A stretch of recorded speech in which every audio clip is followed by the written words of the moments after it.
Good evening, ladies and gentlemen. My name is RSquared, and welcome back to the Exponential. That's right, we're back. And if it's possible, my voice is deeper and the football's just gotten better. We got a really good one here tonight on Thursday Night Football, kicking off week number 11 of the NFL season. It has been quite a few weeks. As you know, I've missed quite a bit of stuff. It's been a whirlwind of the last few weeks throughout the NFL, and two of those whirlwind teams have been that we see here today. It's the Washington Commanders taking on the Philadelphia Eagles. These two teams have been unstoppable as of late. You might be wondering, how did I miss so many weeks of this magnificent football? Well, you see, I've been on a little bit of an adventure myself throughout the world, you could say. And you can check that out in the link that is currently in the chat. That's right, I'm going to be plugging it all day long. There's a link in the chat. You're going to want to check that out. That's going to be how you'll figure out the secrets that I've been hiding and what I've been doing for the last 4 or 5 weeks. We're about 10 minutes of kickoff here in the electric midnight green Lincoln Financial Field in Philadelphia, Pennsylvania, as the Eagles get set to host the Washington Commanders. The Commanders have been absolutely fantastic. The culture change that has happened in 1 year in Washington has been absolutely fantastic. I mean, watching all the amazing things that they've done. It started on the week that I departed on my adventure, which was, I mean, at first they were coming off of they've come off of a loss early in the year against Tampa Bay, 37-20. They rebounded with an easy one against the Giants, a big one against the Bengals, the Cardinals. People thought maybe they still weren't legit, even though they're 3-1. They went out against the Browns. This is a fairly easy start, 4-1. Then they face a tough team in the Ravens. Then they lose. They face an easy Panthers team. They win. An easy Bears team. They barely win. The Giants again, they win. Then they face a tough team. The Steelers, they lose. The Commanders have not been built to beat those tough teams this year. They've lost to the Bucs. They've lost to the Ravens. They've lost to the Steelers. The only tough team that they've beaten so far is the Bengals, and at the time that they played them, they weren't really as tough as they would have wanted to be. They're 0-3 at that point following that game. This Commanders team has not beaten a strong team yet this year. Thankfully, they have one coming up to give them the challenge. And this game also determines who takes the lead in the NFC East early on in this year. It's against these Philadelphia Eagles. I've been talking about the Commanders so far. We're not paying enough attention to this Philadelphia team. They've flown under the radar.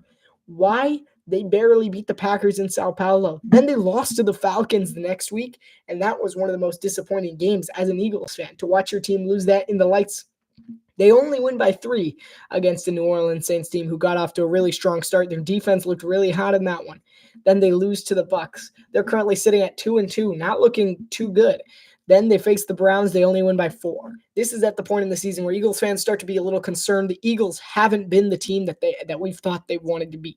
They have not been impressive at all. Then they go out against the Giants. They storm the gates. They win by 25. Not necessarily hard. The Commanders did the same thing.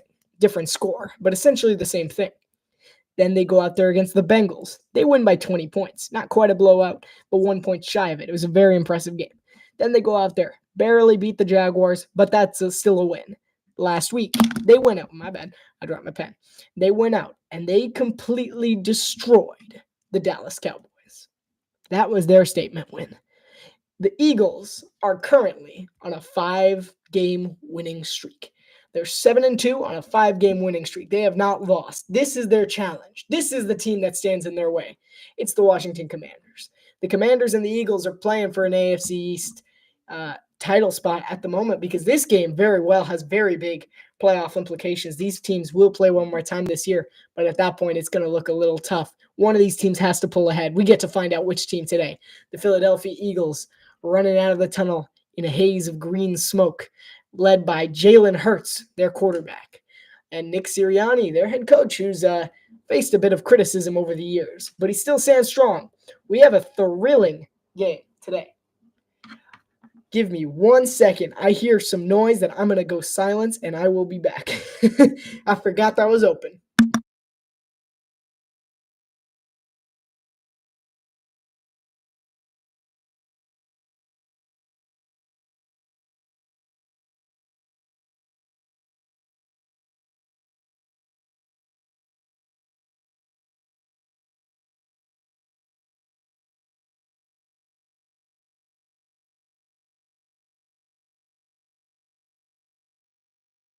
I'm back. All right. I didn't miss much. Game hasn't even started yet. Better now than nowhere. NFC East supremacy is on the line here in Philadelphia. The Commanders have looked really good, but there's only one team who's looked better, and that's the Philadelphia Eagles. We have a really thrilling game. But while I have some time, let's recap some of these last few weeks' action. Last time I saw you guys, it was in New Orleans as the Denver Broncos took on the New Orleans Saints at Caesars Superdome. And the Broncos completely smoked that one. It was an awful game. I'm not quite sure why I commentated on it. I actually do remember it because it was the only one I could make for the week because we were traveling on Sunday to an unknown location, which you can find out where that location was on the link, which has been posted inside the chat, which will send you to a YouTube video on my alternate channel, which will let you know exactly what was happening to me during this 4-week stretch. So let's go through all the games really fast. Of week number 7, the Colts took on the Dolphins, beat them. That was really disappointing. I saw it happen. The Jaguars and the Patriots. Jags beat the Patriots in London. That was a great game. Good for the Jaguars. They really stayed strong in that one after going down early. Bills beat the Titans easily. The Packers survived the Texans in a last-minute hurrah. The Eagles smoked the Giants. We just talked about that one. The Lions won a big one in the NFC North, taking the Vikings' crown away from them. Seahawks beat the Falcons. Bengals beat the Browns. Commanders smoked the Panthers under the leadership of Mr. Marcus Mariota. I love him. He's one of my favorite quarterbacks to the day. I love Marcus Mariota. It's just a thing I have. I really like Marcus Mariota, and he showed why against Carolina. He smoked the Panthers without any help from Jaden Daniels. The Rams beat the Raiders in a much-needed win for the Rams. Chiefs beat the 49ers in a Super Bowl rematch. And the Steelers beat the Jets on Sunday Night Football under the control of Russell Wilson, Broncos country. Let's not ride, or should I say, let's ride ourselves into the biggest pit we can find and trade them away to Pittsburgh, because we like pits. And the Ravens and the Bucks on Monday Night Football. The Ravens dealt with business. Lamar Jackson throws for 5 touchdowns against Tampa Bay. That was a huge one back in Week 7. And then the Cardinals got to work to defeat the Chargers on the final game of the Monday night doubleheader. Then we bring ourselves to Week 8. I can do this. I have 3 minutes. It's plenty of time. Week 8, the Rams beat the Vikings. I knew that it was Derrick Henry after that. It was a good hit. I mean, it was a well thought out game. The Vikings and the Rams. The Rams won by 10 points over the Vikings on Thursday Night Football. The Rams have won 2 straight games. The Cardinals. I always have the Dolphins game first on my list, even though it happened later in the day. It's just because the Dolphins are favorited on my ESPN. Cardinals beat the Dolphins in Tua's first game back. That sucked. The Jets lost to the Patriots. I mean, Devontae Adams is who? I don't even know who that is. Eagles smoked the Bengals. Big statement win for them. The Packers beat the Jaguars, sans Jordan Love for the second half, as they won yet again. The Lions completely destroyed the Titans, 52-14, putting on a dominant win over Tennessee. The Falcons beat the Bucks in an NFC South matchup. The Browns stunned the Ravens to end their winning streak. Texans beat the Colts. The Chargers beat the Saints. The Bills beat the Seahawks. The Commanders beat the Bears in a crazy ending. Hail Mary. I don't know where the trio is. What's the wild game? Oh, the Minnesota one. Okay, I got you. Give me a minute. The Commanders smoke. You might want to turn on over here, though, because Commanders-Eagles is a good game, Bo. That's a good game. It is going to be a good one. Commanders, that was a last-second hurrah of a Hail Mary that they somehow came out on top with to defeat Caleb Williams and the Bears. Things went a little downhill from there for those that have been following. The Broncos beat the Panthers in a statement of Bo Nix's talent. He scored he accounted for all 4 of their touchdowns. The Chiefs beat the Raiders in a tight one. The 49ers cooked the Cowboys on Sunday Night Football. And the Steelers beat the Giants on M&F following a massive kick return for a touchdown. Week 9. I'm not going to get through it, but I believe. Week 9, the Jets beat the Texans. C.J. Stroud got injured, but he came back a little banged up, and the Jets managed to win the game. The Bills beat the Dolphins. That was a thriller. I was watching that one. The Dolphins played valiantly, but the Bills still won. Seems like the Dolphins are just going to score 27 points for the rest of their lives. The Ravens completely destroyed the Broncos, wiped the floor with them. Good for them. The Broncos got a little humbling there. The Chargers beat the Browns. The Panthers eked out a win against the Saints, which led to the firing of Mr. Dennis Allen. The Bengals beat the Raiders. The Commanders beat the Giants. By the way, the Bengals beating the Raiders, that marked the end of the Luke Getsy era in Las Vegas. The Falcons beat the Cowboys. Let's go. Oh, I love watching the Cowboys lose, and they lost so much recently. So much. And they lost their quarterback too. So, sorry, Cowboys. The Titans beat the Patriots in overtime. That was a stunning one. The Cardinals beat the Bears. The Bears failed to score a touchdown, which partially led to the firing of Shane Waldron, their offensive coordinator, who was, and I quote, too nice of a guy to be a good offensive coordinator. The Eagles beat the Jaguars in a game that was closer than it probably should have been. But, the backwards leap. I mean, how insane was that? Saquon Barkley, I'm hoping we see another one in this one because I've never seen anything like that. The Lions beat the Packers 24-14. The Rams beat the Seahawks in overtime. So the Rams suddenly on a huge winning streak as they're on their way to facing another team next week with a potential winning game, and that's the Miami Dolphins. We'll get there when we get there. The Vikings beat the Colts on Sunday Night Football following a disastrous first half. And then the Chiefs beat the Bucs in a thrilling Monday Night Football matchup in overtime with the Kansas City Chiefs. Came away with it. On the next commercial break, I'll go through Week 11, and then we'll continue. But the game is about to kick off. The Philadelphia Eagles will receive the ball after the Commanders won the toss and deferred here at Lincoln Financial Field in Philadelphia. And the kick is off, and we are underway from Philadelphia. This kick will soar to the back of the end zone, and it'll be a knee. So that is where Jalen Hurts in the Philadelphia Eagles offense will start. Let's take a look at Jalen Hurts' numbers throughout this year. He's got a 70% completion percentage, which is fantastic. He's got 220 yards per game, 12 touchdown passes, and 10 touchdown runs. He's the only quarterback with 10-plus rush touchdowns this season. A big name to be looking out for in this game is Mr. Jahan Dotson. He came over from the trade deadline while I was away. The Commanders gave them to Philadelphia. It's a big revenge game for him. We'll see if he shows up early in this one. 1st and 10 from the 30-yard line. It's 83 in motion. I'm still getting everyone. That is Dotson. Dotson gets the pass out of the backfield. Dotson will make a few men miss, and he'll get about 8 or 9 on the play. So on the in motion, it's a lateral pass. Oh, a little bit of pushing and shoving from A.J. Brown there at the end of that one. So getting aggressive early, just a little bit of a shove is all it takes to get the call. 2nd down and really short coming up for Philadelphia. 2nd and 2. These two 7-win teams lead the way in the NFC. This one is a pretty good it could very well determine who wins the NFC. 2nd and 2 from the 38-yard line. Brown's in motion on the left side of your screen. Brown rolls to his right, throws, incomplete, heading towards the way of Saquon Barkley. A big one. Went to the game. You went to the game? Nice. Who are they playing? I don't follow them that closely.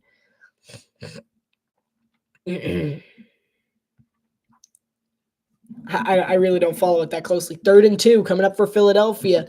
Need a 1st down here. Blitz coming their way. Hand off to Saquon Barkley, and Barkley, nice. Moves his legs forward 3 yards and a 1st down. So the Eagles drive will continue, and Philadelphia will keep the drive running. 1st and 10. There's an injured Eagle down on the play. It's Landon Dickerson, I think. And he is punching the ground. No. Well, he seems all right. He stood up all on his own. Medical staff just came over now. And he will hobble over to the sideline, it seems, assuming he makes it all the way. His backup is Tyler Steen. See what happened there. Oh, yeah, he gets rolled up on by the Commanders player. Oh, ow. Yeah, that hurt. His leg bent backwards there. So Landon Dickerson will come out of the game. So that's actually forcing a position switch for Tyler Steen, who usually plays right guard. He'll be taking over for left guard for Landon Dickerson. Thanks to Darian Kennard also being injured, and Trevor Keegan, their third guy up. They don't have much depth over at the left guard position, so Tyler Steen will be coming over. We might be seeing some targeting on that left interior in this game due to that injury.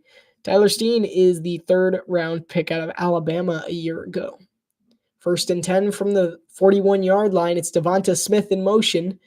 Handoff goes to Barkley. Barkley runs right up the middle, gets a nice little hole. He's getting pushed back, but I think they're going to give him a mark at about 4 yards. 3 or 4. I'm trying to find the hockey scores because I don't follow it that closely at all. I don't follow it until the playoffs. Went to the game last Sunday, you said. All right.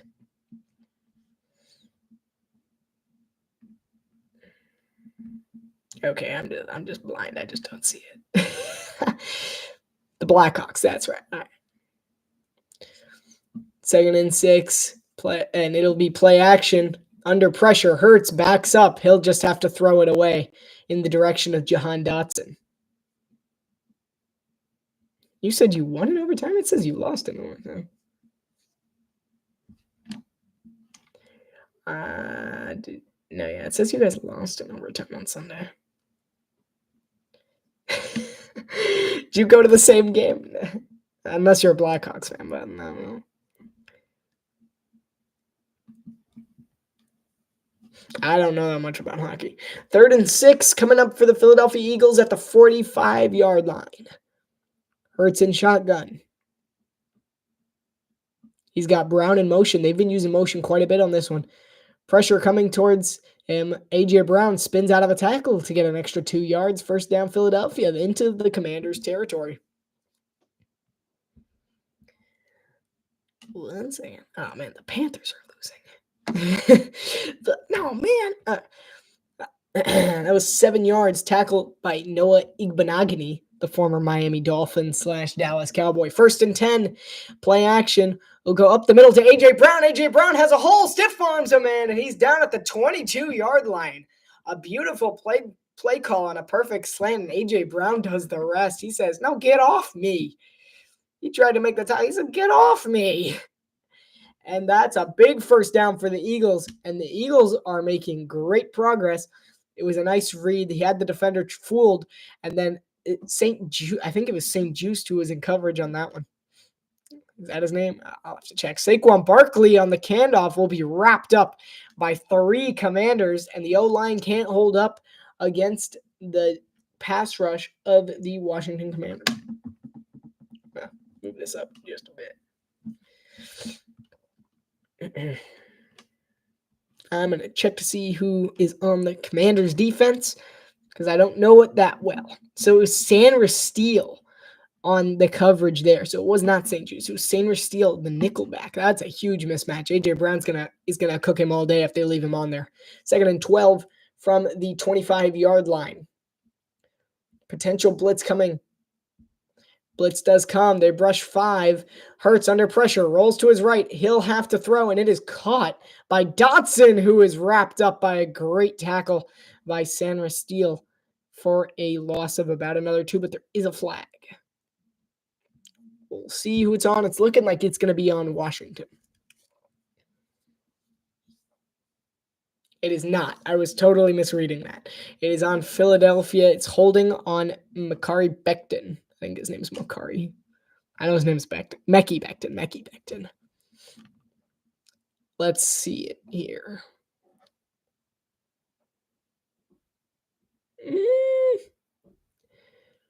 Yeah, all right. Well, okay, there it is. Yeah, all right. I wasn't seeing it wow, that was the drama. Wow. That's crazy. 2nd and 22 coming up for the Eagles. The oversell by the Commanders defender was crazy. He did do it, but it wasn't like, oh. The 2nd and 22, Hurts under early pressure. Didn't see his original man. He'll lob it downfield and incomplete. 3rd and 22 coming up for the Eagles. Just take the field goal at this point. You just got to get little more yards. Don't go for it all. Like, don't take a shot at the end zone, risk the interception. I would just attempt maybe 10 yards, maybe a screen here. Jaden Daniels warming up on the sideline. He knows I'm up next. I'm up real soon. Commanders have done a really nice job stalling this once it's gotten into their zone. Because, 3 points is better than 7. That's ultimately math. And I think they know that coming into this one. At the 35-yard line, 3rd and 22.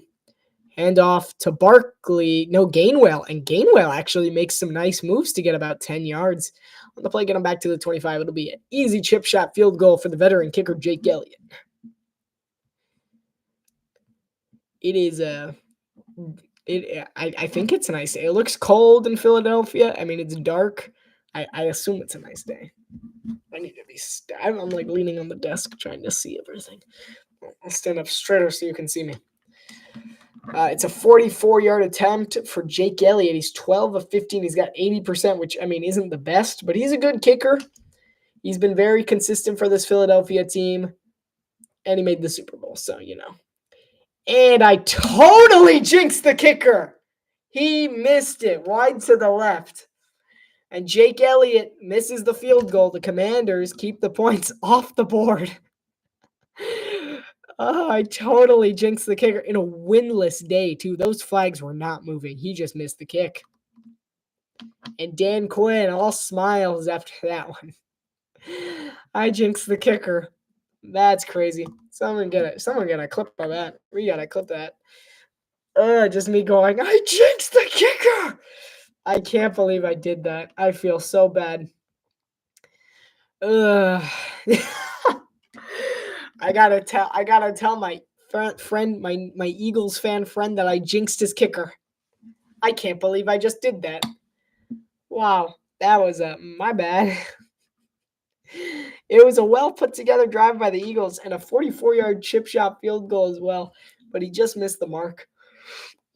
That was an awful missed field goal. I had absolutely nothing to do with it. I did not jinx the kicker. I will write it in the chat. I did not. I will capitalize not just jinx. No, that is not how you spell that.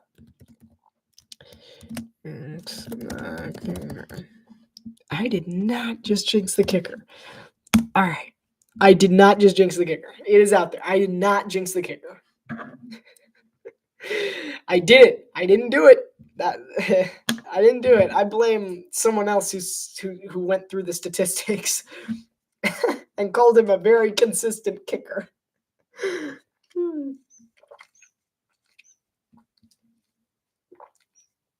Oh, sorry, I'm thirsty. I gotta stay hydrated. I promise you, I didn't jinx the kicker. I didn't do it. You did it. I didn't do it. I didn't jinx the kicker. All right, let's go through week 10 while I'm talking about how much I didn't jinx the kicker just now. The Ravens beat the Bengals 35-34 in a thrilling Thursday night football matchup. I actually managed to catch that one on TV when I was at my final destination of my journey. And that's literal, not metaphorical. In London, the Panthers and the Giants faced off, and the Giants lost in the worst possible way. But then again, the Giants can't seem to lose in a good way. They're just always losing. There's such a glare. That's crazy. The Chiefs beat the Broncos in stunning fashion. I saw that one too. Did you guys see that game? That is wild, insane. Like, the Chiefs just keep winning in the most ridiculous ways. Like, they blocked it. The Steelers beat the Commanders. The Commanders lost in the most embarrassing way. The game's back. Why didn't I see it? All right, Vikings beat the Jaguars. Saints beat the Falcons. 49ers beat the Bucs. Bills beat the Colts. Patriots beat the Bears. Chargers beat the Titans. Eagles beat the Cowboys. Yes. Cardinals beat the Jets by a lot. Lions beat the Texans despite 5 interceptions. And the Dolphins beat the Rams. Let's go. All right. They just showed Jaden Daniels. He's got a 69% completion percentage. He's got a lot of yards per game on average. I'll look it up in a second. And that will go nowhere for Brian Robinson. It was a 5-yard completion to Austin Eckler is what we missed. The first play. He's got a 68.7 completion percentage. He averages yards per game. He averages yards per game, y'all. He does, in fact. All right. We're still here. He had an awful 36.9 quarterback rating in the last game against Pittsburgh. Hopefully it'll look up again today. 3rd and 4 from the 40-yard line of Washington. It's Jaden Daniels in shotgun. I believe that's Austin Eckler beside him. Eckler rolls out the backfield. Daniels looks up the middle, and it is almost intercepted by Zach Bond, who's been fantastic for the Eagles so far.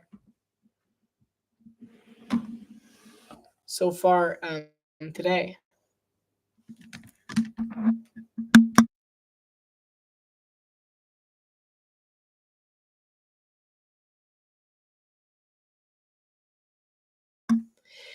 Jaden Daniels over the offensive line, and Zach Bond's been fantastic. So they're going to force an early punt from the Commanders. Zach Bond forced 2 fumbles last week against Dallas. He recovered one of them. He's been absolutely phenomenal for Philadelphia's defense, led by Vic Fangio.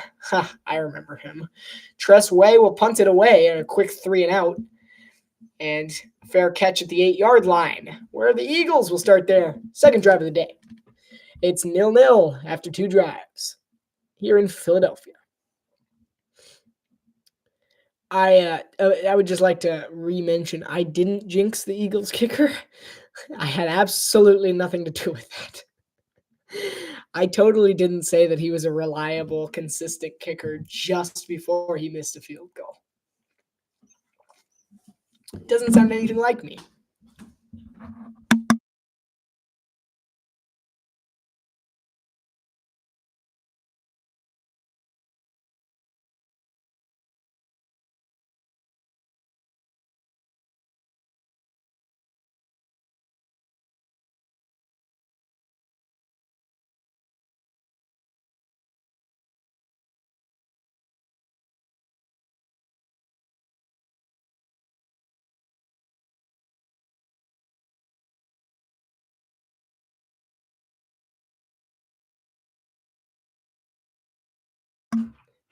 Just some behind-the-scenes issues.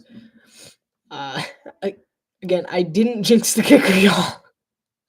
Jalen Hurts went 3 of 6 for 40 yards on that opening drive. Jaden Daniels went 1 of 2 for 5. How come Kenneth Gainwell leads the team in rushing yards? What's up with that? Saquon Barkley has touched the ball 3 times, and he hasn't outgained Kenneth Gainwell yet. That's why they call him Gainwell. He gains well. That's why he became a running back in the first place. Oh, so dumb.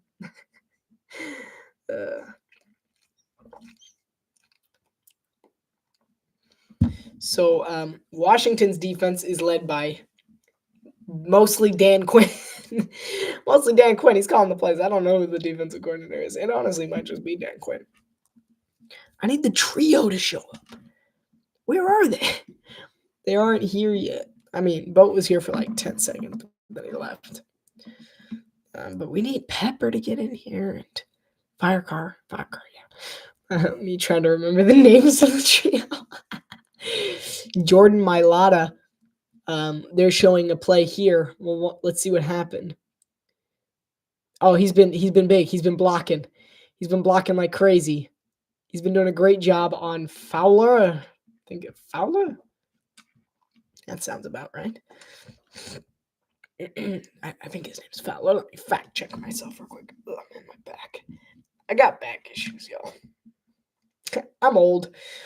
Dante Fowler Jr., yeah, number 6. He's been putting on the blitz, and Jordan Mailata has done a great job of keeping that blitz safe on the left side. A.J. Brown in motion. They've used motion a lot today. A little bit of eye candy. Handoff, Saquon Barkley. Barkley gets around the edge. He'll get about 8 yards on a very strong run for the Eagles. 8:30 remaining here in this first quarter. It is tied 0-0. The Eagles deep into their own territory after a Tress Way beautiful punt, but him at the 8-yard line. 1,004 rushing yards. He's second in the NFL, Derrick Henry is. He needs 116 more to surpass number 1, Mr. Derrick Henry, who's been fantastic. The king of football in general, of the Ravens running game. He is the epitome of Ravens football. 2nd and 2, A.J. Brown in motion again. Really feeding up that eye candy. Handoff, Saquon Barkley. He'll get stuffed at the line, but he might stretch forward a little bit. He just extends that long body of his to maybe get the first down. We'll see. They're going to mark him short about half a yard. It'll bring up third and maybe a yard. Of course, the brotherly shove, 3rd and inches. And it's an, oh, whoa, that was close. It looked like a first down. The prompt already put it first down in advance. But the Commanders did a very good job. I think the forward progress did get him the first down on that one. Yeah, it looked like right there. That's a first down.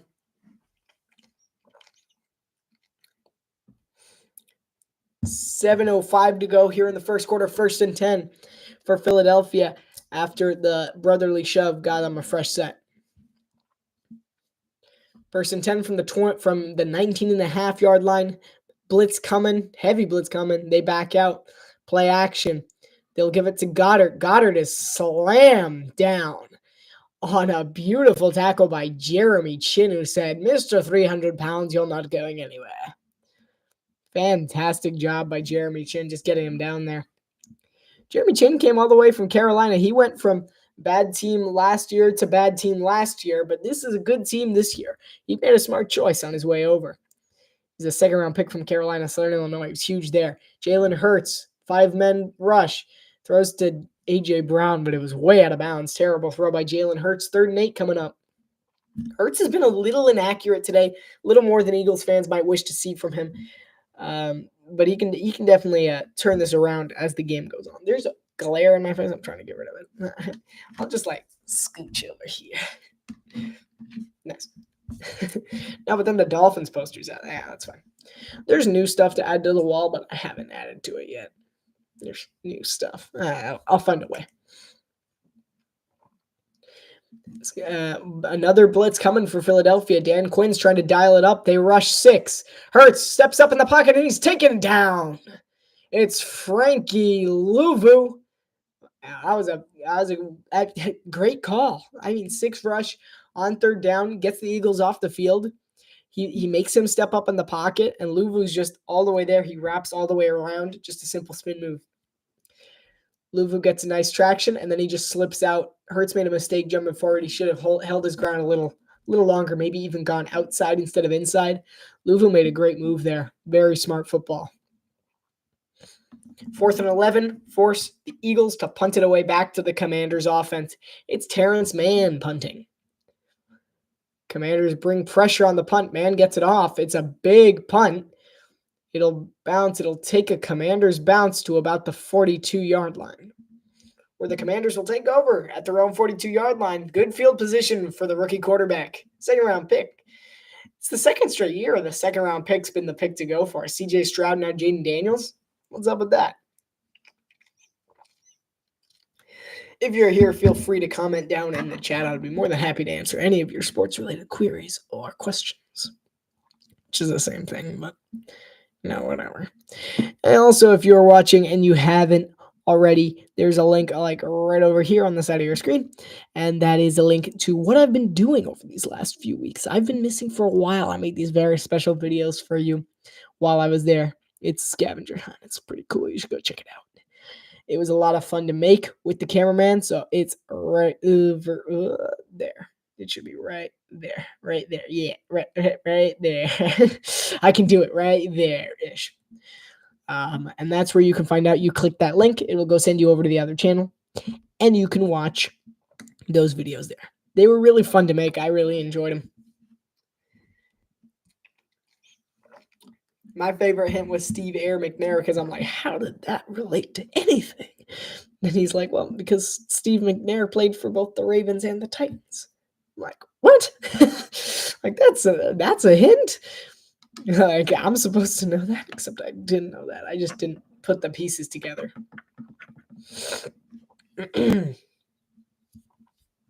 I just never put the pieces together. I'm like, well, I mean, he did, but that was your hints? The player associated Steve Air McNair. What?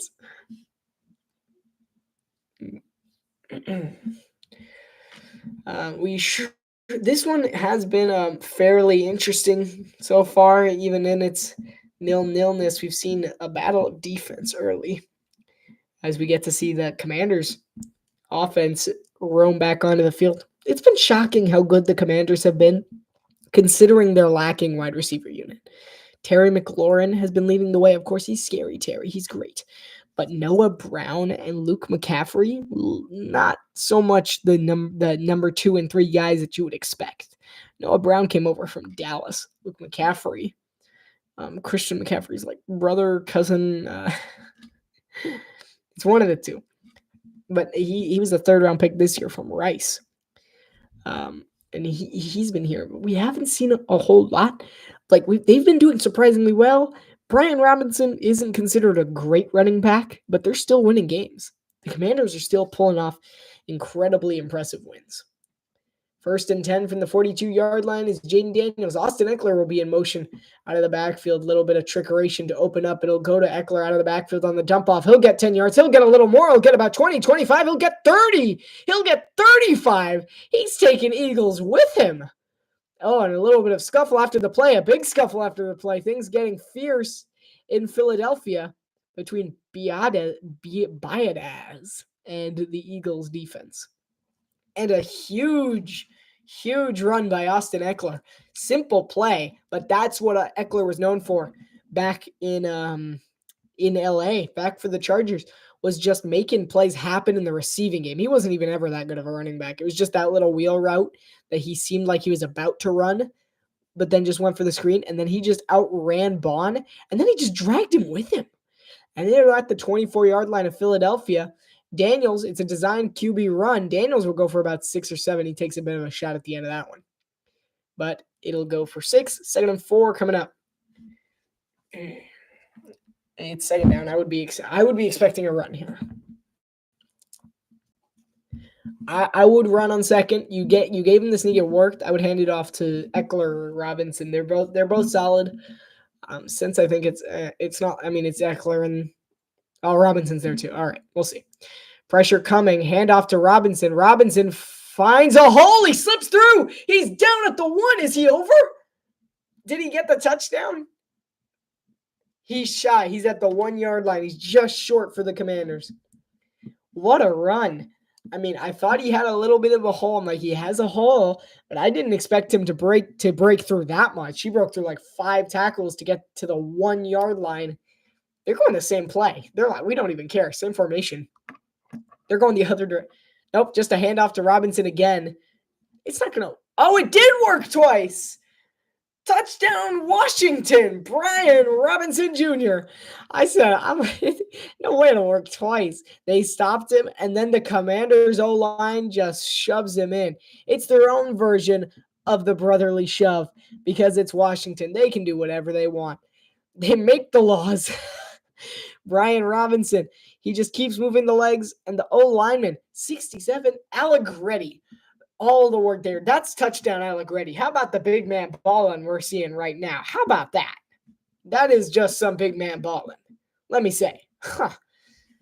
That was huge. And the extra point is good. 7-0. The Commanders strike first. A really nice put-together drive with 3:26 remaining in the first quarter. Brian Robinson slipping through. The running backs are getting it done. Austin Eckler, Brian Robinson saying, how about a truce in our little running back battle? Let's say we beat the Eagles. The Commanders up early. 7-0, 3:26 remaining. You're in the first quarter. That was a good drive. That was a really good drive. Austin Eckler, 39 yards receiving. He's got both of Jaden Daniels' completions. 39 yards of Brian Robinson's 3 carries for 20 yards and a TD. I mean, hey, whatever works. Jalen Hurts is 4 of 8 for 42. 14 yards on the ground, 32 receiving. The Commanders have been really good. They've been really good this year. I've been pleasantly surprised. I always thought they would be a good team.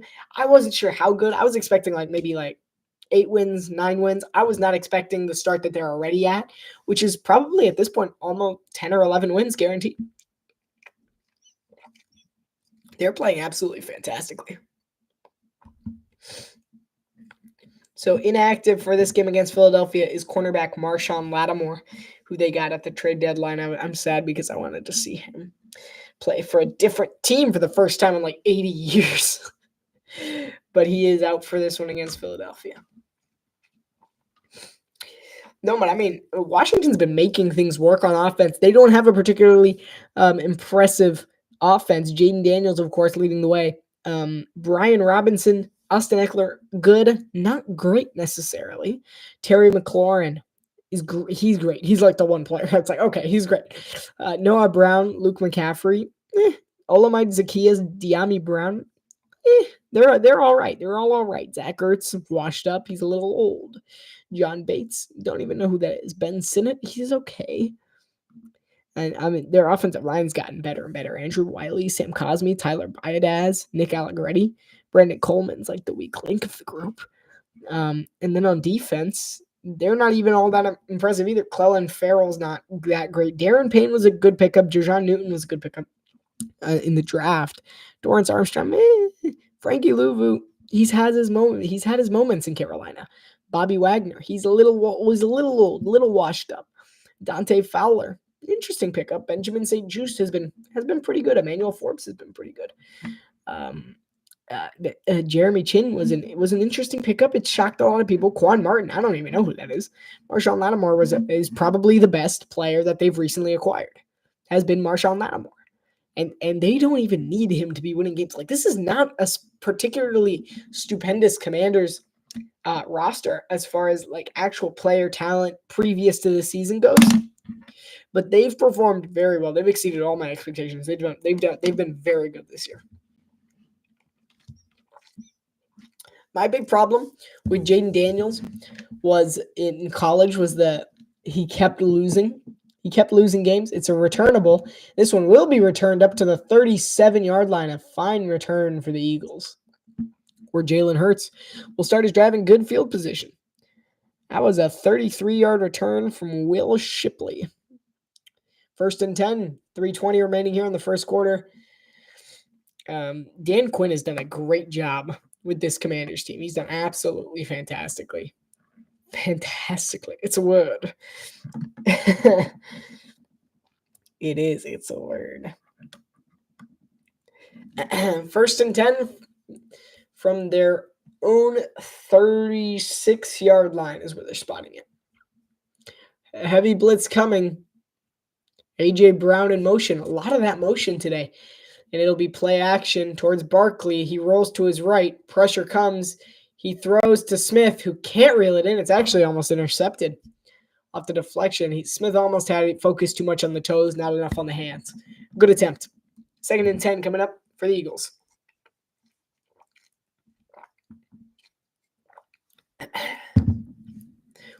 We're just about 45 minutes in. Thank you all if you've been watching. If you have not, turn off your TV. Don't need you listening to Kirk Herbstreit and Al Michaels. You come on over here to the new kids on the block. I'm just more in sync. Blitz coming again. Commanders are showing some early pressure in this one. The Eagles have been showing motion. The Commanders have been showing pressure. It's a shovel to Barkley. Barkley thinks he has an edge. He gets about 5 or 6 yards in the play. Nice speed there shown by Saquon Barkley. 3rd down coming up for the Eagles. My fantasy team did not do well over my trip because of Saquon Barkley. I lost big time in one of the games because of Saquon Barkley. He's been not so nice to me this year. The Eagles have had more yards, way more plays, but they don't have the points to show for it. 3rd and 4 coming up for the Eagles at their own 42-yard line. 2:30 remaining here in the first quarter. 3rd and 4, blitz coming. Hurts throws quickly, and it is dropped by Jahan Dotson, blown up by Sonristil. I need to put down my pen. I keep dropping it. Sonristil and Jahan Dotson. It was just a classic little slant. I think he may have gone farther than he needed to go. I think that ball would have been placed more correctly and better timed if he had just cut a little faster than he did. He went 5 yards up the field before his cut, which then added 2 extra yards onto it. Forces the Eagles to punt again because the defender was much closer.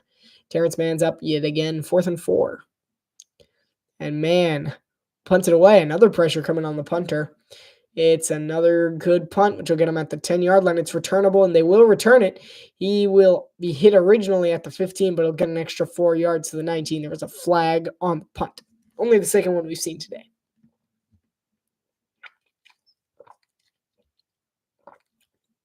Never saw what our refs were named. I'll check. We got to give some credit to the refs. We have Adrian Hill and co. on this game. So Adrian Hill's our wonderful caller. We've had him a few times. I like Adrian Hill. There's a little bit of confusion on this one between the refs. We'll see what Adrian Hill gives us the call is. It's a legal block in the back on the Commanders. First down, Washington. Okay. There was a bit of confusion about the spotting of it and whether it would be spot of the foul. They weren't sure. It took a second. And it's Jason Kelsey, everyone's favorite retired Philadelphia Eagle. So it was a penalty on Noah Igbenogany. So it actually wasn't. I was wrong. It's a legal block above the waist, which was 5 yards and forced at the 10. So Washington will be starting their drive from the 5-yard line. As a reminder, I did not jinx the kicker. And the link is right over there. There, yeah. I'll even open the pen so you can, there. For you to click on. That tells you what I've been doing over this long break of games. 10 straight games with points in the first quarter. It's the second longest streak in Commanders franchise history. 12 games. Can they beat? I think they can beat it. I think they can do it. They've had a touchdown in every game this season. They're at the 5.5-yard line. Daniels looks to throw. Pressure coming to him. He dumps it off to Eckler. Eckler's blown up for a loss of 3. And guess who it is? It's Darius Slay Jr. He has come to kill again as he slays him down in the backfield. That's a loss of 3 there. Jaden Daniels looks like he was getting some treatment on the sideline for a rib, it appears, for his rib injury that he suffered against Carolina. And he appears to be getting some more treatment on that on the sideline. 2nd and 11. They give him a very generous spotting. 2nd and 11 here for the Commanders. They'll hand it off to Eckler. They tried to pin him deep, but he slips away. He'll get about 6 on the play. 3rd and 5. So the Eagles' hopes of a safety slowly slip through their fingers. 1:20 remaining here in the first quarter. 3rd down coming up for the Commanders deep in their own territory. This will be a big spot. Give the Eagles really good field position if they can come up with a stop here. 3rd and 5. 1 minute to go here in the first. Jaden Daniels in shotgun, Eckler by his side. Play clock winding down. It's at 5. He'll get the snap off. Pressure coming from the Eagles in the end zone. He'll step up. He's safe. He'll run it himself, and he is dragged down by the toes.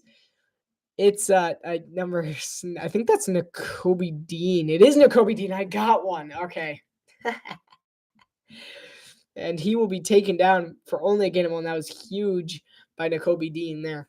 And they're going to give him 2, but still, he steps up. They almost had him in the backfield. Nakobe Dean one-on-one. That would have been a gain of like 10 or 20 if he hadn't gotten there.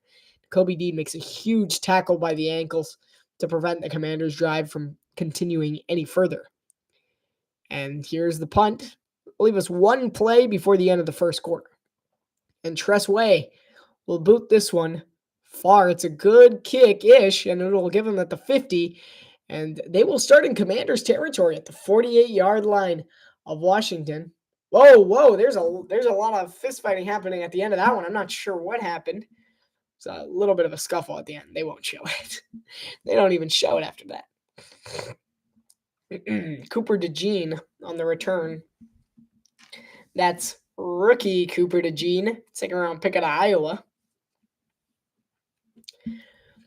They're currently showing Al Michaels and Kirk Herbstreit. Nobody likes them. Come on over here. Actually, I do like them. Al Michaels is a legendary commentator. Kirk Herbstreit works harder than any other in the field, I would say. Real legends on the screen. But you're looking at the future legend. Come on over here. We don't need to see them. Just come on over here. First and 10 with 3 seconds to go. The Eagles will run one play before the end of the first quarter. Pressure looks like it might be showing. Bobby Wagner backs out. Hand off to Saquon Barkley, who'll run right up the middle. He'll get about 6 or 7 on the play. When we come back, it'll be 2nd and 3. Coming up for the Philadelphia Eagles, making progress into Commanders territory due to a big defensive stop. The Washington Commanders lead 7-0 at the end of the first quarter from Philadelphia. It's been an interesting first quarter, that's for sure. It has been an interesting first quarter. The Eagles have largely dominated the possession game. They held it for 9:34, while the Commanders only had it for 5 of those minutes. The Eagles had 8 more yards than the Commanders on 1 less drive. They have 1 more first down on 1 less drive. It's been a pretty clean game. 2 penalties, one of which was on a kickoff. They've been this has been a very fair game, other than a bit of scuffling at the end. They know what's on the line. The Eagles are down by 7. Every quarter matters. Being down by 7 early, but they did get really good field position. That missed field goal was bigger than we thought. Oh, that's right. Zach Ertz is also back. I was saying Jahan Dotson's back. Zach Ertz is also making his return game back when he played on the Eagles so long ago. He's there for the original Eagles Super Bowl, the Nick Foles one, that is. Everyone's favorite walk-on backup quarterback. And then we realized that Carson Wentz wasn't the good one. No one's quite sure who was good on that team, because it's not Doug P. It wasn't Carson Wentz. It wasn't really Nick Foles. Who was it? Like, how did they win that? That was kind of everyone's question. I got allergies like crazy. This country is just, this entire country gives me allergies. It's crazy. So 7-0, the Commanders have the lead. Commanders have lost 2 of their 3 games on the road. The Eagles have only lost 1 on the road. So that's 50% to be expected. The Commanders last week suffered an awful loss. I mean, for those that were actually watching, they talked about the controversial ending call for the Commanders on offense. My big problem was the offside. Like, what are you doing? Like, excuse me? Like, everybody knew Russell Wilson was going to show up and try to draw him offsides. It was 4th and 4 at the 50. You're not going to give them the ball. Like, what? Like, what were they doing? That was the most ridiculous thing I've seen in a while. It was just him standing there. And then it's just like, I'm going to jump 10 yards offside just to make my team lose. I'm going to jump 10. I'm going to do it. Next week on Thursday Night Football, it's Steelers and Browns. We're not commentating on that one. That's never going to happen. It's just not going to happen. Just get it in your head. Steelers, Browns. I'm never going to commentate on a game with the Browns. It's not going to happen. I'm sorry. I'm sorry. It's not going to happen. The Browns aren't going to happen. I'll tell you what game we are commentating on right after this play. 2nd and 3, blitz coming for Hurts. Brown in motion. I'm telling you, they're putting Brown in motion a lot. Handoff Saquon Barkley towards the left side. Barkley will get about 2. Good job by Frankie Louvu blowing it up before it started. 3rd and short. Coming up for the Eagles. So yeah, it's Steelers-Browns on Thursday Night Football. Eagles-Rams on Sunday Night Football. But then there's the big one. It's Monday Night Football. That's right. It's the Battle of the Harball. It's the Harbottle. It's the Harbottle. Oh, there is something happened. Saquon Barkley got the ball. First down. First down, Philadelphia. They got it. Nice. It was a 3-yard run to the left end. All right. I will type it. Next week, the Exponential will commentate on the hard battle.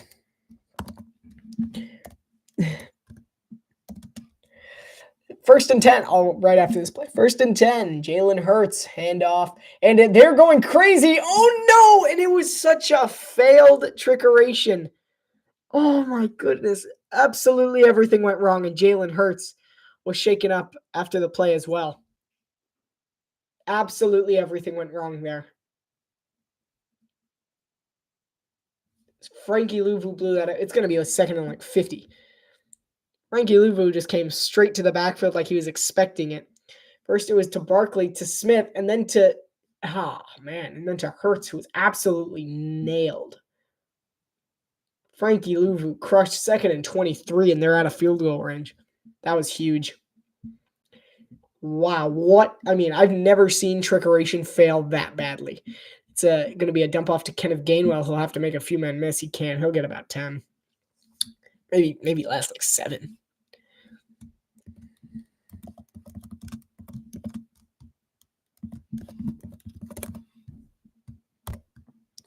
That's right, folks. We're at the Har Battle. The Har Battle. All right. Joe Witt Jr., the Commanders' defensive coordinator. I knew they would show it eventually. Did a great job on that one. They got 6 yards. I was close. I said 7. I'm good at this. I'm good at this. Frankie Louvu showing pressure again, but they only rush 4. Eagles will dump it out underneath to God. It won't even get close. They might get into field goal range, but maybe 10 yards, 9 or 10 yards. So the Eagles kicking team will come out after that huge play by the Commanders on defense. Like nothing went right there. It was blown up from the beginning, and he made him pay. Okay. One of 3 teams without a 50-yard field goal made. The Philadelphia Eagles to the Packers and the Jets. All right, Jake Elliott. 51-yard attempt. He's a terrible kicker. He's absolutely awful. He doesn't make this. Okay, there's just no helping with this guy. He misses again wide to the left. And the Commanders come out unscathed for the second time. This kicker is going to find himself out of a job. This is absolutely ridiculous. Absolute garbage. So bad. Ugh, that's tough. That is very tough. He's high. I didn't jinx him this time. I actually didn't jinx him. I said he was an awful, terrible, terrible kicker. I just can't talk next time. I'm just not. Next time they why do they keep? They got to go for it next time. This is ridiculous. This is getting bad at this point. Like it's just getting bad. Absolute garbage. Missed field goal. Wow. 2 missed field goals. I thought they had a good kicker. I genuinely thought they had a good kicker. Like I missed something somewhere because their kicker is just suddenly trash. I've been saying Terrence, man, for the punter. His name is Braden. Man. But he's been absolute garbage. They drafted this guy in the 5th round. Cincinnati did it. No wonder they got rid of him so quickly. Like, wow. This guy's absolutely horrendous. Excuse me. He's 12 of 17. He's missed 5 field goals. This is ridiculous. As long as 49. This guy's awful. I can't. This is awful. He made 2 field goals last week. They were both chip shot. He can only make things under 40. This guy's playing like horrendously. I've not seen a worse kicker. This is absolute insanity. How has he missed? I don't think I've seen a game this year that I've commentated on that's actually had a team just not struggle. We got to look back at the clips. There's not been a team who has not just been fine. Week 7, the Saints struggled big time. So that was week 7. Week 6, the Bills and the Jets was actually the only game when both teams played well. But even then, the Bills kind of struggled. Week 5, the Saints again struggled. Week 4, the Bills struggled. That was the game we did, right? Yes. The Bills struggled. What is this? Week 3, I don't even know what game we commentated on. It was Chiefs-Falcons. The Falcons struggled. Week 2. I mean, ridiculous. Both the Bears and the Texans struggled.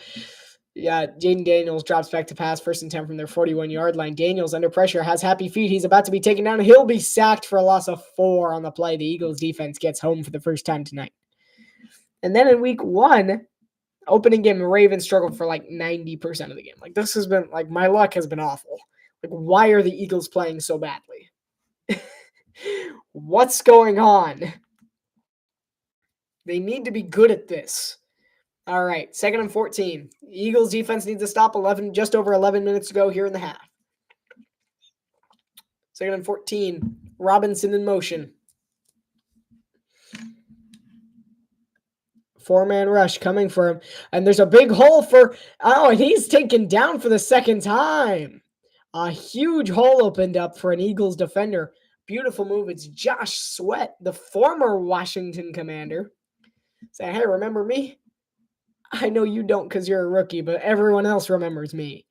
And Sweat just goes through. I mean, one of 2 people who just went through their offensive lineman. The initial pressure was 98. A big man, too. That was a huge opening play there. I don't know who 98 is. I'm going to go with Brandon Graham. He's been pretty good. I was wrong. It was 55. All right.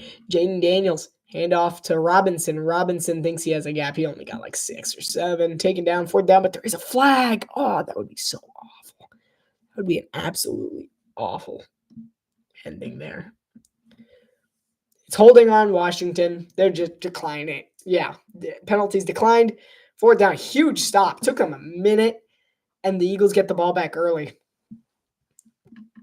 Anyone else excited for the Har battle? I think it's better Har battle than Har bottle. Har bottle. Yeah. So Jalen Hurts gets back out there. Eagles need points here. This is an important drive in this one. The Commanders' defense keeps playing as well as we are. This game might just be 7 points. Just might be the difference. It's a bad punt. Go at about the 25 where the Eagles start their drive. He definitely could have pinned him deeper there. Not a great punt. So far, it's just been pump. But it's an important game. It's a crucial game. We're here. We're staying here for the game. It's off to a really slow start. I'm dying inside with all of these awful games. I'm supposed to be standing. I'm just thinking of it. With my standing desk. All right. That's not nearly high enough. Nice. All right, we're back here in Philadelphia. Brandon Graham, maybe it was Brandon Graham who got the pressure on it. They keep showing him, so I think it was him. I think I was right, but not right at the same time. So 2 missed field goals and 2 punts. Eagles' first half possessions have been, well, not good. I gotta find a way to I'll stand over here so that I'm not being in the glare. They have 3 people potentially blitzing. 2 of them drop out. It's a handoff. It's a design QB run, actually. A draw to Hurts. Goes about 6 yards. 9:40 remaining here in the first half.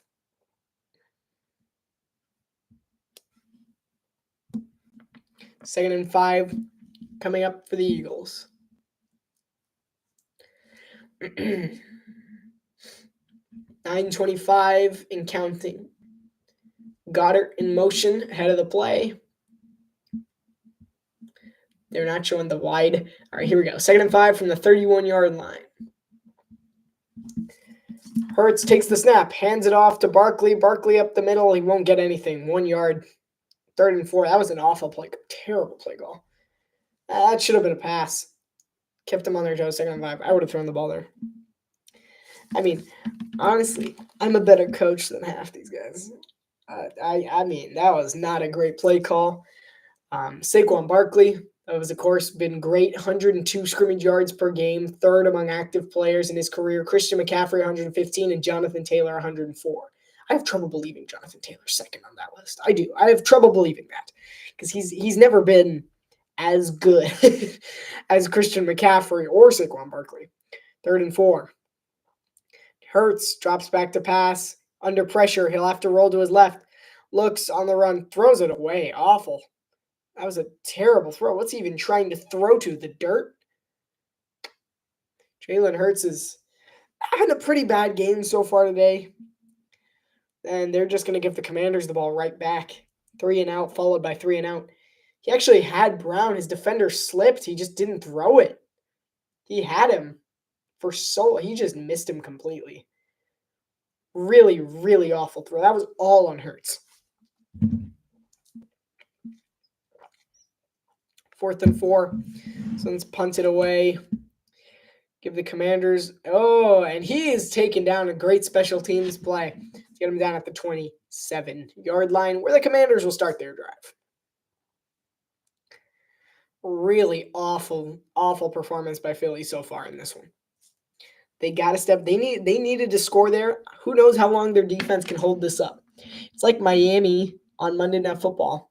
Not this last week, but the other Monday Night Football, the Titans game.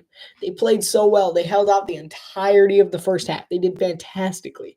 And then all of a sudden, second half, the defense gets tired. The offense just doesn't score. They didn't score a single time. It's like 7-0 at halftime. Then eventually the defense just gives up. They just go, no. They're like, we're done. That's what happened. They just said, no, there's nothing more we can do. We're going to lose this game regardless. That's when it starts. If they're going to lose this game regardless, the defense is going to stop playing. And that's when you start to worry for Philadelphia. You got until halftime to turn it around. You need points. It doesn't matter what it is. If you can get a field goal, fantastic. If you can get a touchdown, even better. You just need points if you're Philadelphia. Otherwise, this game's going to Washington. I picked Philadelphia to win this game, by the way. It's not looking too great right now, but they need to win. They need this win. It puts a lot on the line for late in the year. It puts a lot on the line. This could very well be the difference maker in the NFC East, this very game that we're watching today, which is why I'm here for it. The Eagles play all 3 of their division rivals back to back to back at the end of the year. They play the Commanders first, then the Cowboys, then the Giants. This is the last of their opponents that they will play this year. I think they actually did it. No, the Giants are the only team out of order. The Giants, they played 2 weeks before. They played the Cowboys and the Commanders 3 weeks before. Yeah, yikes. Sorry. I mean, it's been an awful game, but we got to see something. The Eagles do not have an easy rest of the way. Sure, maybe they can pick up a fairly easy win on Sunday Night Football against the Rams this next week, which is another night game. They've been shoved into the lights quite a few times. Then they got game of the week coming up against the Ravens. That is not an easy game. Probably one that they might very well lose between the 2 top rushing offenses in the NFL. Then they have an easy stretch. Then they have an easy game against the Panthers. Then they're shoved right back into it. They got the Steelers, the Commanders again. They have 3 7-win teams coming up. Then they have the Giants and the Cowboys, which should be fairly easy. But that's only 3 easy wins. That's only 3 to 4 easy wins. That's 11. That's still not good enough to win this division. They have to win those controversial games, and this is one of them. Jaden Daniels throws a screen after going away from his original option. He's going absolutely. Oh, wow. He breaks a tackle. Gets absolutely popped at the end of that one. It's De'Ami Brown. But he gets about 5, surprisingly.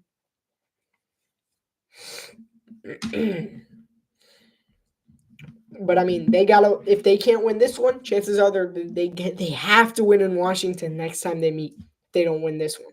And that's a lot of pressure on the Eagles, which means they have to win that one, and they have to beat either the Ravens or the Steelers. It's McLaurin in motion, handoff to Robinson. Robinson gets a nice little break there, and he'll get the first down. We've got about 7 on the play. No, I mean, if they can't win this one, then they have to beat the Rams, the Panthers, the Commanders, next time the Cowboys, the Giants, and then one of the Steelers or Ravens. Because if they lose this one, they're down to 7 and They're down to 7 and 3 because they've only lost 2. Yeah. Daniels rolls deep to his right. He'll throw to Robinson on a dump off, and Robinson will get 9 yards, just shy of the first down. Okay, so let me do the math real quick. They're 7-2. So they're going to beat the Rams. So after this one, if they lose this one, 7-3, they beat the Rams, 8-3. They lose to the Ravens, 8-4. They beat the Panthers, 9-4. Lose to the Steelers, then things start to get choppy. 9-5. Beat the Commanders. That's what they say. They lose to the Commanders again, 9-6, which is very easily possible. 11-6 is their worst case scenario, which is good, but they don't win the division. They have to play a most likely. We'll talk about this. Play first handoff. Austin Eckler tries to get the edge. He somehow makes a nice cut, gets the first down, and 2 yards extra, about a gain of 3 or 4 on the play. Okay, so I'm really sad that there's like no one watching this because this is an epic rant. It's a really good rant, y'all. It's a good. I could get the whiteboard over here. This is a good rant. Like, this is good stuff. The Eagles, they're 11-6. That's a winning season. That's the playoffs right there. But you know who's better than 11-6? You know what's better than 11-6? The Commanders, the Lions, the Packers, probably the Vikings, probably. Maybe not. That's so the Lion. They have to probably. The Lions are going to get the number 1 seed if they're there. The Commanders might get the number 2 seed. The Falcons, the 3, and then insert NFC West mediocre team at number 4. Number 5, it's probably going to be the Packers. And then they might get number 6, and then the Vikings number 7. Worst case scenario, they're playing like the Falcons or a mediocre NFC West team. 2nd and 10 coming up for the Commanders. It's Ertz in motion. The Commanders have also started to use the motion a little more. It's dump off to Austin Eckler. Eckler makes a man miss, gets about 5. They've been making some moves so far in this one. But then the Eagles are in a rough situation if they're 11-6, because then they have to play the Falcons. Then they come up in the next week as most likely the worst team if they beat the Falcons. They beat the Falcons, then they have to take on the Lions. They have the Lions early. They don't want the Lions until the end until the conference. If they finish with the 2nd seed because they win either the Ravens or the Steelers, which I don't doubt that they can. 3rd and 4 coming up for the Commanders. Daniels looks to his left. He has an open Ertz, and Ertz gets 10 yards or 10 or 11 on the play. The coverage is soft zone there. Ridiculous. That was way soft zone, too. Like, that is not the Vic Fangio I know. Like, soft zone. He was just sitting there. That was an easy 5 yards. There was no one for 5 yards around him. Easy first down for the Commanders. But, okay, so best case scenario, here's what happened. The Eagles beat the Rams after losing this one. So they're 7-3, then they're 8-3. They beat they somehow beat the Ravens. Actually, you know what? I'll use the Steelers as my example. They're 7-4. Daniels rolls to his left, gets no yards. 7-4. Beat the Panthers, 8-4. Beat the Steelers somehow, 9-4. Beat the Commanders, 10-4. Beat the Cowboys and Giants, 12-4. I did the math wrong somewhere, but I digress. They did something around 12-4. That's good. They might win the division then. Then we take a look at the Commanders' schedule. The Commanders' upcoming schedule. This is a big win for them. They go up to 8-3 after this play, 2nd and 9. Daniels drops back, looks deep. He'll throw up the middle fairly deep, hits the floor, like hits the toes basically of his intended receiver. 3rd and 9 coming up. They have the Eagles. Then they have an easy schedule. The Cowboys, Titans, and Commanders, all teams with 3 or less wins. And that's 3-0. After this one, they're 11. They're already 11-3. 11-3. Then they face the Eagles. Say they lose to the Eagles. Oh no, 11-4. Then they have the Falcons, which is a tough game, but winnable. 12-4. They get the Cowboys. This game matters. They could have the same record. If the Eagles beat either the Ravens or the Steelers, and the Commanders, let's say the Commanders lose to the Falcons and the Eagles, this game comes out to it. If the Commanders beat the Commanders have to beat the Falcons, though. Like, that's one that they have to win. They don't necessarily have to beat the Eagles because they're already 8-3 after this one. They win their next 3, 11-3. They lose to the Eagles, 8-4. They lose to the Eagles, 11-4. Beat the Falcons, 12-4. Beat the Cowboys, 13-4. That's it. They don't necessarily have to beat the Falcons. They have to win either the Falcons or the Eagles, and then they win. It's as simple as that. The Commanders have a much easier road. Commanders are punting now, by the way, after an incomplete pass, 4th and 9. 4:17 remaining here in the first quarter. Tress Way. You want to punt it out, no pressure coming to him. and they'll try to pin him deep, fair caught at the 10-yard line, where Jalen Hurts will have 4 minutes and 11 seconds to drive down the field to get the Eagles on the board in a much-needed win. So now we look back. Best case scenario, the Commanders. Let me double check because I already forgot the math. This is an epic rant that's been going on for 20 minutes.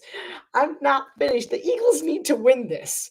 They need to win this bad. All right, the Commanders, they win this one. They're 8-3, right? All right, 8-3. They beat the Cowboys 9-3. The Titans 10-3. The Saints 11-3. Say they lose to the Eagles the second time 10-4. They beat the Falcons. They were 11-4.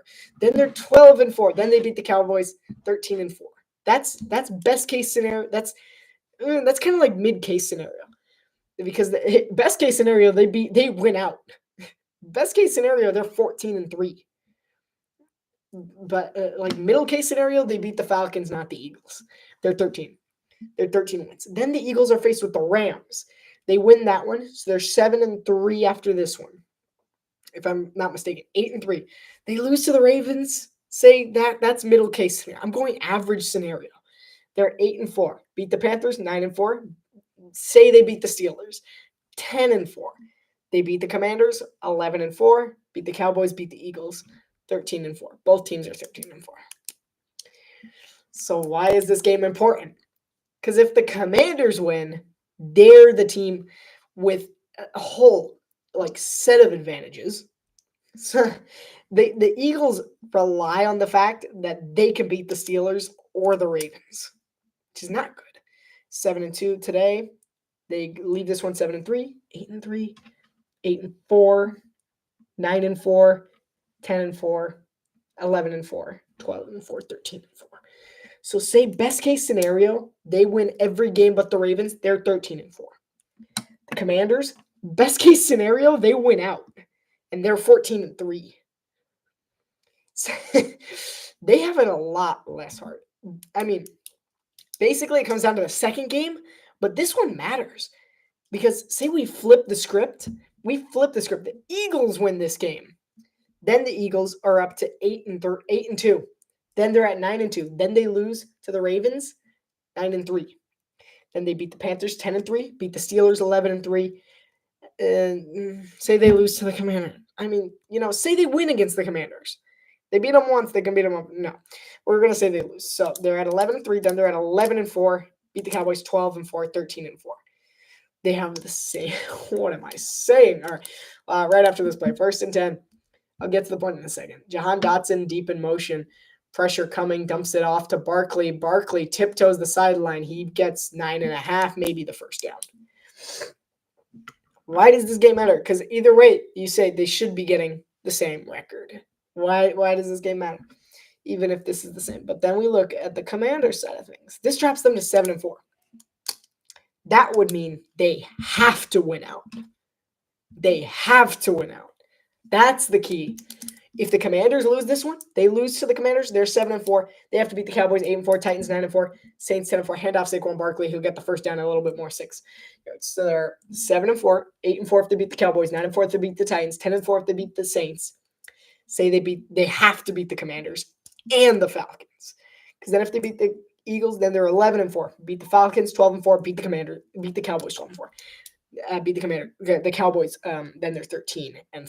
They have to beat the Eagles. That's the thing. Jalen Hurts drops back. He throws. He gets it to A.J. Brown by some miracle, and that'll go for a first down from the looks of it. Great throw there. That they will give him the first down. But that's the thing. They have to.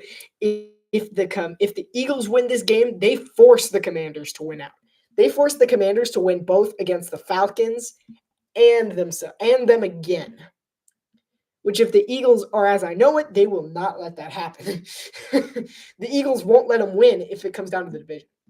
Jalen Hurts drops back, throws to Smith, gets about 3 or 4. He won't let that happen. Nick Sirianni won't let that happen. Period. The Eagles, absolute. I didn't say Siri. Go away. Go away. It's not leaving. It's fine. 2nd and 7 coming up for the Eagles. They gave Devonta Smith 3. 2:18 remaining here to go in the first half. They're making minimal progress, but they're making progress. Saquon, a little spin move in the backfield gets him 13 yards and just about to midfield. Whew. Saquon, he said, I'm going to spin move even when there's no one trying to tackle me. I don't care. I'm going to get the first down. 2-minute warning here at Lincoln Financial Field in Philadelphia, Pennsylvania. The Commanders lead by 7. Eagles at midfield, trying to drive their way into an NFC East division lead. This game's a lot bigger than we think, folks. If the Commanders don't win this, I mean, obviously, surprises happen. But say we're... Stop listening to me. So how do I get my Siri to turn off? What is she doing? What? All right, I'm back. Absolutely ridiculous. I mean, it's kind of crazy because I didn't realize how important this game was until I just looked at that and I'm like, wait a minute. Math? So I'm breaking it down for you. This is what we do on the exponential. Exponential is a math term.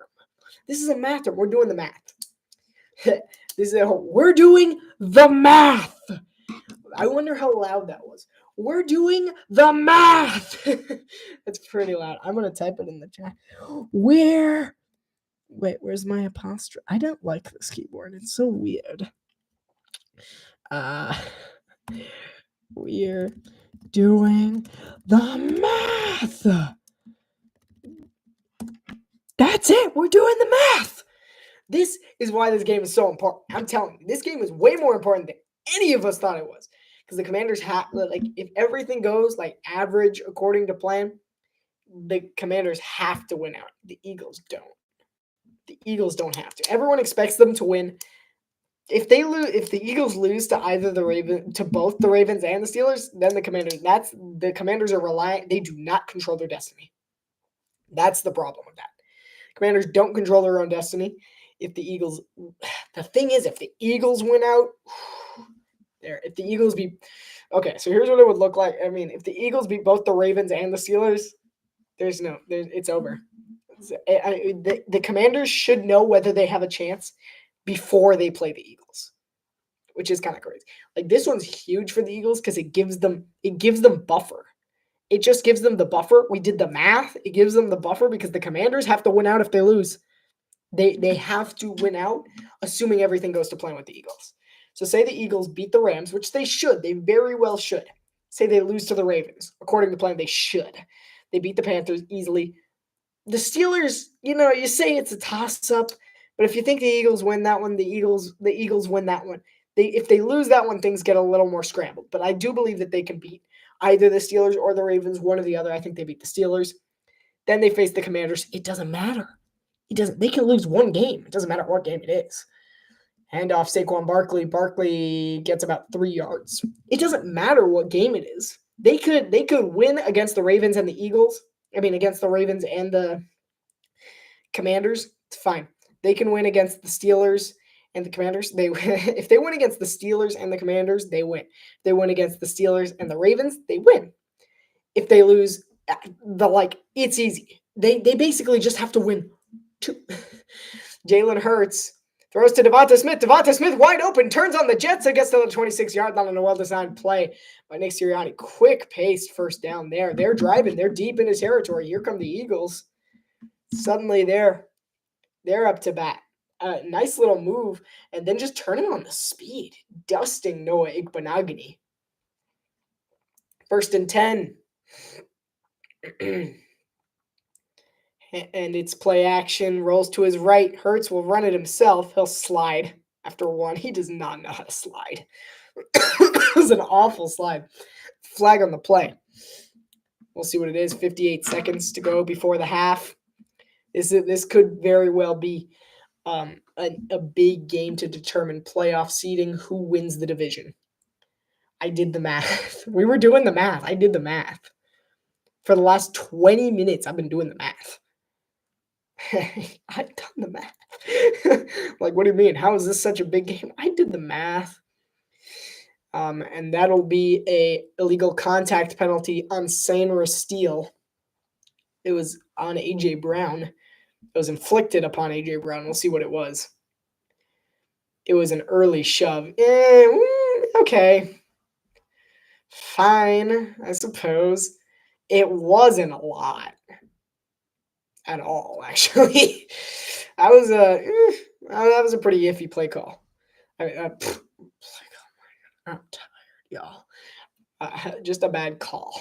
Pretty iffy call in general. 1st and 10. It's Jahan Dotson in motion. Handoff Barkley. He'll get 1, if not 2. Oh, maybe he broke 1. He got about 3. 3 yards on the play. 2nd down coming up for the Eagles. We did the math. Such a big game for so many different reasons. I went through them all. You guys totally missed it. If you weren't here for the last 20 minutes, go ahead and rewind it back. It was it was like basically me monologuing. Like, what do you mean? I did the math. Like, if I had a whiteboard back here, it would have been crazy. I would have been like, you carry the 1.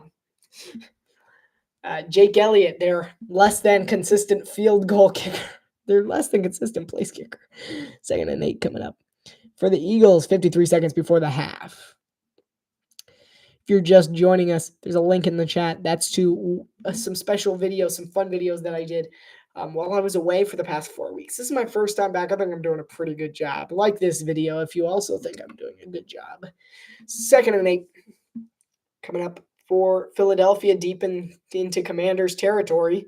Play clock at 5 this is the first trip to the red zone for the Eagles. 3, they get the snap off. Pressure coming for Hurts. He launches one towards the end zone. Devonta Smith knocked away. Good defense by Sunra Steele. I've said his name a lot. Like, I didn't know this guy existed until just today. The rookie Sunra Steele, that is. And it was a little pick. Yeah, all right. The defense was well planned out. He always knew that he was going on the overshadow to the end zone. He actually had a wide open tight end underneath, but he took the shot. Sunra Steele did a really good job, never taking his eye off the ball. He swats the ball, not Smith. That was a really great job by Sunra Steele. Clean play. Got to do some digging into Sunra Steele after we check out this next play. It's 3rd and 8 from the 18-yard line. Hurts drops back. Under pressure, rolls to his right. He'll take it himself. Needs a blocker. He gets the 1st down. He's inside the 10 with 39 seconds to go. Great job. You see Hurts just saying, you need to block him. Kenneth Gainwell rolled out, and he's like, Kenneth, block him. And he did. He did a good job. He's out over there in the open field. He points, Kenneth, block him. And Gainwell does just his job. He does it. He picks up the block. All right, let's look at this Mike Sainra Steele. He's the 2nd round pick out of Michigan, pick number 50. No, I've never. Oh, he had the interception that iced the title game. And it's a draw, QB draw for Hurts. Hurts breaks 1 tackle, doesn't break the other, gets about 5 on the play. I did the math. I'm just saying. The Eagles need a score here. This would be huge. Take the momentum into halftime. Commanders get the ball first, especially. So this is big for them. This is a very necessary one to take into halftime. Jalen Hurts has 42 rushing first down, the most among quarterbacks. He's been pretty. He's been a dual threat. That was the first time out for Philadelphia with 33 seconds to go here in the half. Thanksgiving's coming up. I'm ready for turkey time. I don't know if you're ready for turkey. I'm ready for turkey time. I'm ready for turkey time. Well, when is turkey? What is the late game for turkey time? 2nd and goal from the 4-yard line. Jalen Hurts hands it off to Saquon Barkley. Barkley gets nowhere. 1 yard, maybe less. It's Dolphins-Packers. Fantastic. No. At Lambeau in November. Seriously? I'll be there for it, but I'm not going to be commentating on it. I'm not commentating.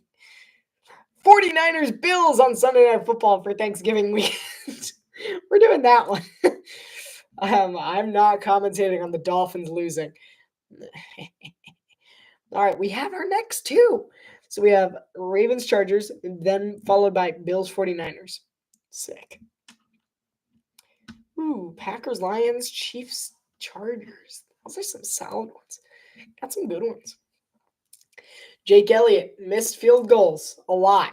Just throw a touchdown, Hurts. We don't need to see this guy, this menace to society. It's like a 3-yard kick. I don't think he can make it. He would shank it to the left. It's 3rd and goal for the Eagles. Come on. I'm looking for maybe they shifted their look. Okay, they're going for. I would go for Smith still. He looks that way. Smith got picked. Oh, throw it. He's open. Oh, he had him. He had so many open receivers. He missed every single one of the 4th and goal. The Eagles are kicking. That was all on Jalen Hurts. So incredibly on Jalen Hurts. He's playing like trash. I mean, what is that? He has so many open receivers. He just stepped up and like half-heartedly tugged it. Like if he had half-heartedly like shoved it in the general direction, they could have caught it and scored. That's how open they were. A.J. Brown actually hit his own man, but somehow I was picking up a block from 21-yard field goal attempt. He's not going to make it. He made it. Wow. 21-yard attempt, 7-3. The Commanders have the lead. Jalen Hurts, that was on you, man. That was on you. I'm sorry. Absolutely ridiculous. That should not have happened. That he was wide open. He stepped up.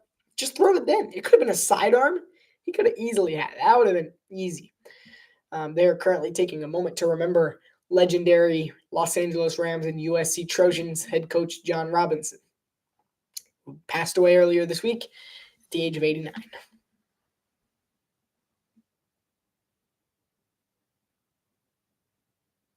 All right, that's the end of the moment of silence from Lincoln Financial Field. Beautiful stadium, by the way. I really like the stadium. It was really fun to see at night. We flew over it, so we were in a plane, so we really didn't get to see a great view of it. But I saw the green lights. It was really nice. It was cool. It was really cool, at least. Excuse me. So the Eagles will kick off to the Commanders, who will likely just take a knee. They get the ball at halftime with a 4-point lead, with the chance to go up 14-3 on Philadelphia, force them to play a little bit of a comeback. Really, this is not a good situation for Philly. Not a good situation at all. Well, I mean, he had 2 guys wide open. I could have made that throw. I could have made that throw way better than what was he doing? He just wasn't looking. He just didn't have his eyes downfield. That's the primary job of a quarterback. He's starting to think run over pass. He's starting to be Lamar Jackson from 3 years ago. He's got to stop if they want to win this game. All right, Jaden Daniels, 1st and 10. They're actually going to try something. They got 2 timeouts. I mean, hey, just throw it deep a few times. After the Hail Mary against Chicago, it's like, why not? Dump off to Austin Eckler.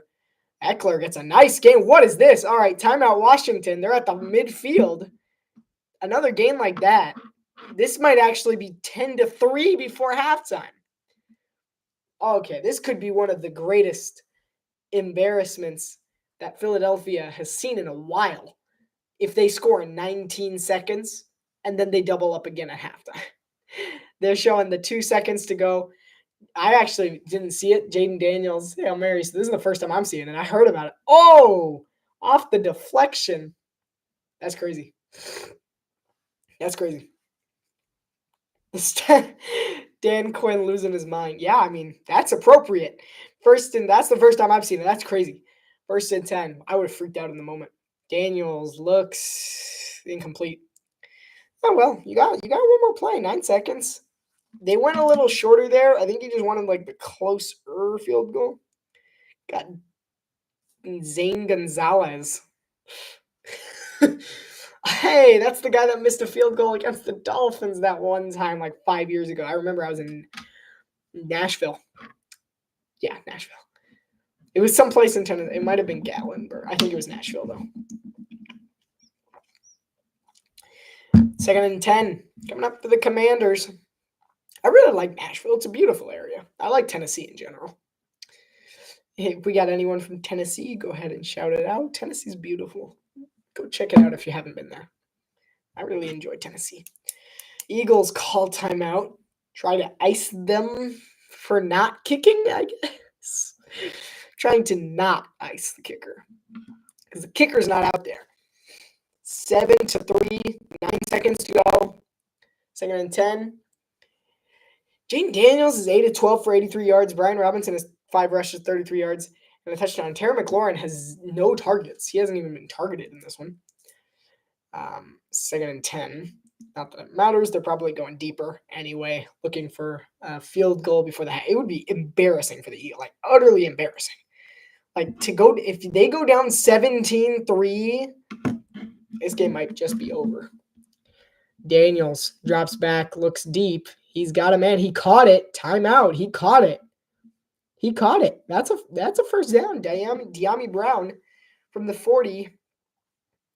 That's almost a 60-yard kick. Hey, it's a chance. Oh, he did not have it. That is incomplete. That is no good. That is not a catch. That is incomplete. I can hear all of the Eagles fans around the world collectively yelling at their screen, "It's not a catch! He dropped it!" Yeah, he did drop it. That is incomplete. That was a great impression of an Eagles fan just saying, "That was not a catch! He dropped it!" Oh man, I'm laughing at myself way too hard. 4 seconds to go. He's ruled an incompletion. So the Commanders will not score. Most likely. So the Commanders offense rolls back on the field. Hey, what's one Hail Mary? We did it before. Not Jaden Daniels just like hands in the pocket, just kind of walking. There's someone in the medical tent. 1 second.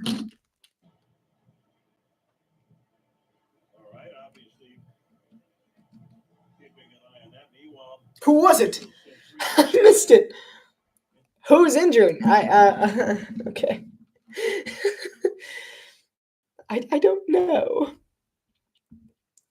And Jaden Daniels just gets, I'm not sure what happened. Anyway, we're going to halftime.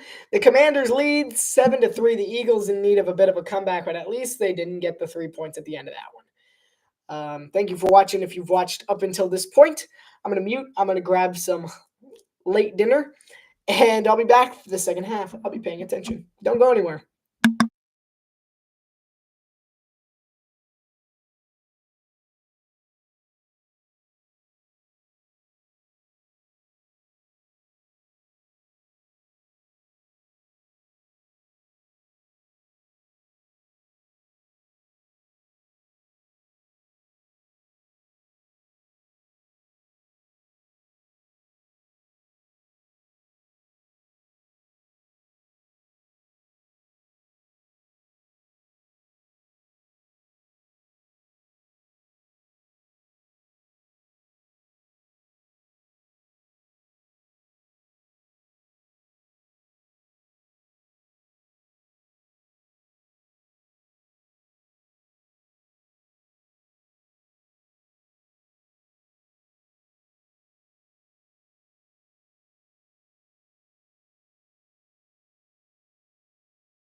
I'm going to stand just so that my shoulder's in view, but I'm going to be eating over here. I'll be back after halftime.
There's a muff. He fumbled on a kickoff.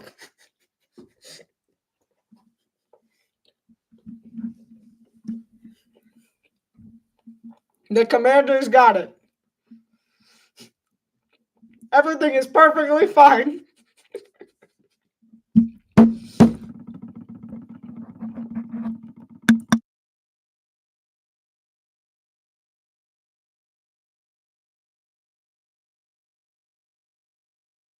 There's a fumble. The Commanders hopped on top of it. I was just trying to have a nice bite of chicken, and then everything goes wrong. Like, seriously? I can't.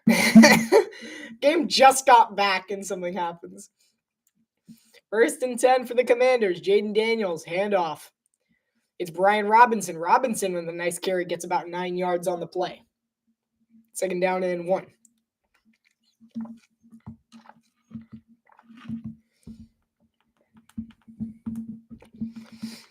Okay. Technology continues to fail me. They gave him 8. Gotta use my fact checker. Philadelphia Eagles. I'm not looking right. The Commanders are up 7-3, but I'm sticking by my pick. That is who I picked. Excuse me. 2nd and 2. He's wrapped up in the backfield for a loss of about 3. It's Brian Robinson. It was Jalen Carter who made the big stop there. He just kind of went through Andrew Wiley. He just ignored him. I mean, when you're that big, you can ignore a truck coming at you. He's like 400 pounds, and you just stand there and have a truck run into you, and it'll just like hit him and then flip over. Blitz coming from Zach Bond. They almost get to him, and the throw is incomplete. Good defense. Oh, they're calling a flag on Blankenship. Saying pass interference. Oh, it's DeJean. Saying pass interference, maybe even roughing the passer. It looked like pass interference, though. He might have gotten there a little early. You should really be watching the game while I do this. Pass interference, it will be on Cooper DeJean. He got there just a bit early. I'm just going to keep eating my fries during this.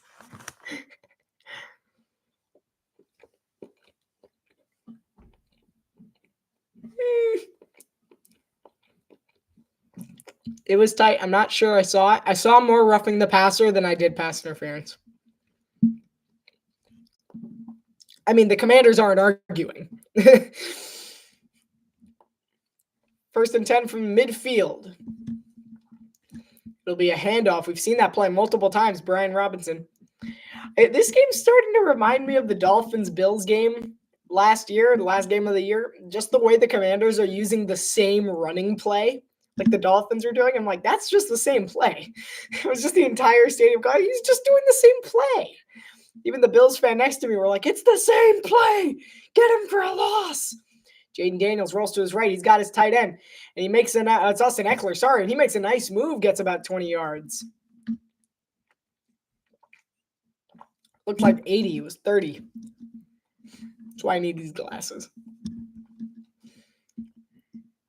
1st and 10, 12:45 here to go in this 3rd quarter. There's still a lot of game left, but a 14-3 lead could be all it takes in this game that's been lackluster on offense for Philadelphia. Austin Eckler has 81 yards receiving. This is a running back. Might as well just go ahead and convert him now. Eagles bring in heavy blitz. They rush 6. It's a run. He just goes around him. Brian Robinson gets about 8. Nice job by the Commanders. Good design. Good job reading the blitz. It kind of looked like an audible, just the way it played out. It looks like he saw the blitz coming and just said, okay, we're going to run on the outside.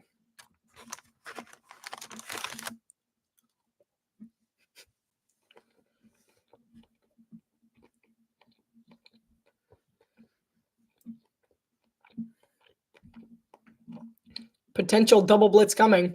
They rush 6 again. He is swallowed up in the backfield. And a really late hit by Zach Bond just to get him down, but it was legal.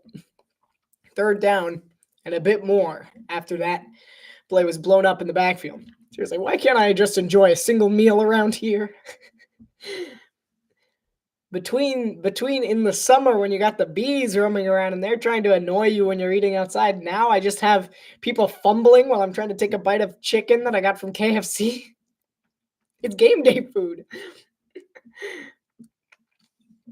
3rd and 4. 14's in motion, not sure who that is, and that falls incomplete, headed towards Terry McLaurin. That's like his first target of the day. Let me double check who 14 is. I like knowing this stuff.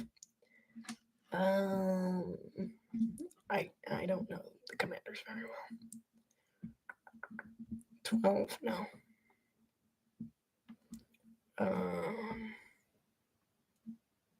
85, that's not right. I can do it. I'll find it eventually.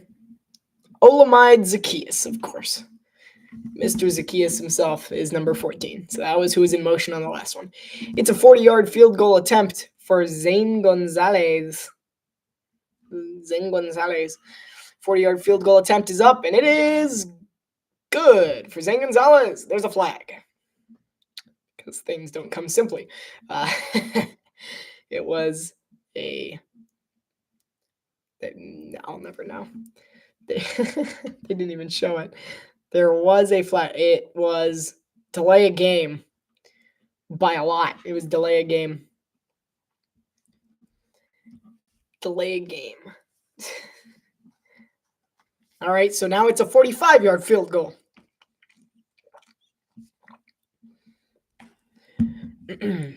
Fourth, 45. I actually got something. Let's go. He's a great kicker. He never misses. He nailed it. Zane Gonzalez. 10-3. The Commanders hold a 7-point lead. Now it's time for Jalen Hurts and the Philadelphia Eagles to get on offense with 11:03 remaining here in the third quarter. It's possible that many pieces of eating for Kyle. Thankfully, I'm not Kyle, so don't know who that is.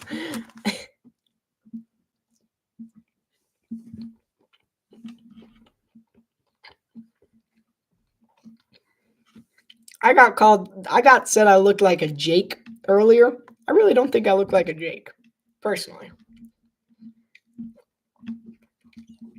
While I was on my trip, someone said, hey, you look like a Jake. Is your name Jake? I'm not a Jake. When I think Jake, I think like blonde. Might just be me, but like I think like dirty blonde, ragged hair, blue eyes. That's Jake. To me. I look like exactly what I am. People don't know it yet, but once they hear what I am, they're like, oh, yeah, he does kind of a little bit. It's like, if I have ever heard that name before, you look exactly like a surfer boy. That's Jake. Excuse me. Yeah, California. Just a average Californian man.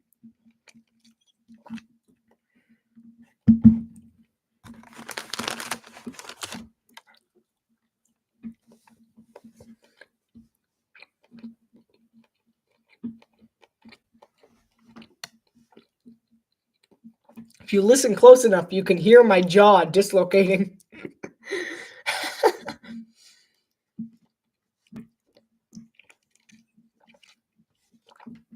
It's like when people are like, when do commentators eat? They eat before the game so that this doesn't happen. I did eat before the game, but it's 3:04 in the morning, so I had to eat something.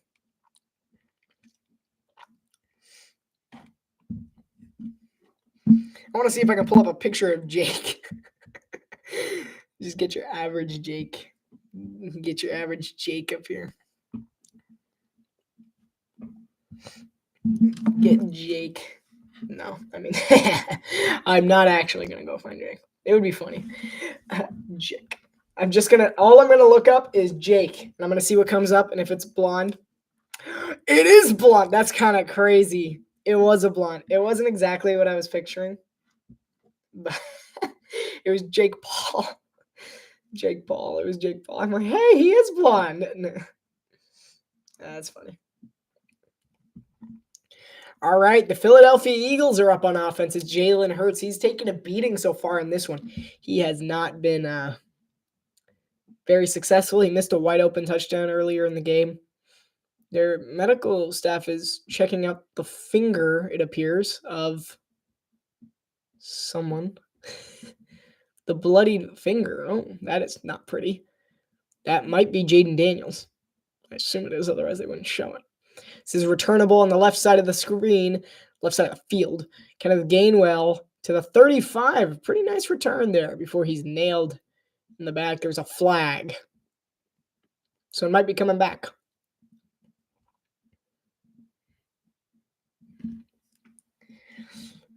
Norm, I look exactly what I am, right? I look exactly like what I actually am.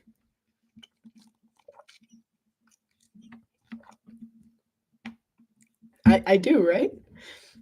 It's a holding on Philadelphia.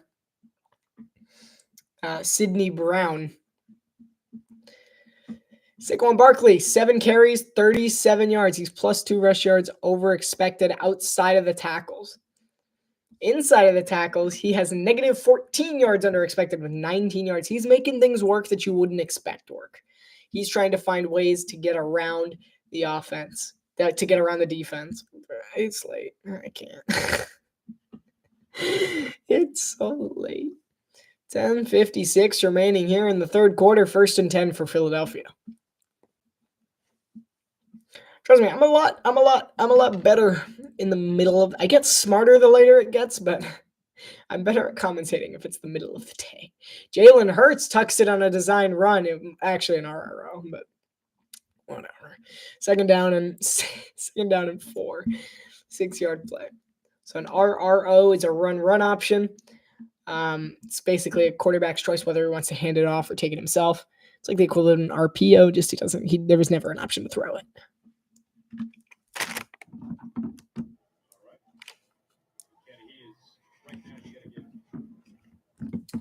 This reporter for this game, Kaylee Hertong, she's got to make her reports longer because when I see her pop up, I unmute her and she's already done. Like, she had to have only said one thing. All we know is that he's questionable to return. Thanks, that's helpful. I wanted make it longer. I need to be able to understand this though. 10 minutes to go here in the third quarter. 3rd and 2 coming up for Philadelphia. No one said anything about the voice. That's crazy. My voice can go that high. It can go this low, but it can also go that high. 3rd and 2, 9:43 remaining here in the third quarter. Jalen Hurts starts under center. Haven't seen much of that from either team today. Hurts will dump it off to Dallas Goedert, and he'll get to about the 37-yard line on a nice gain for the Philadelphia Eagles.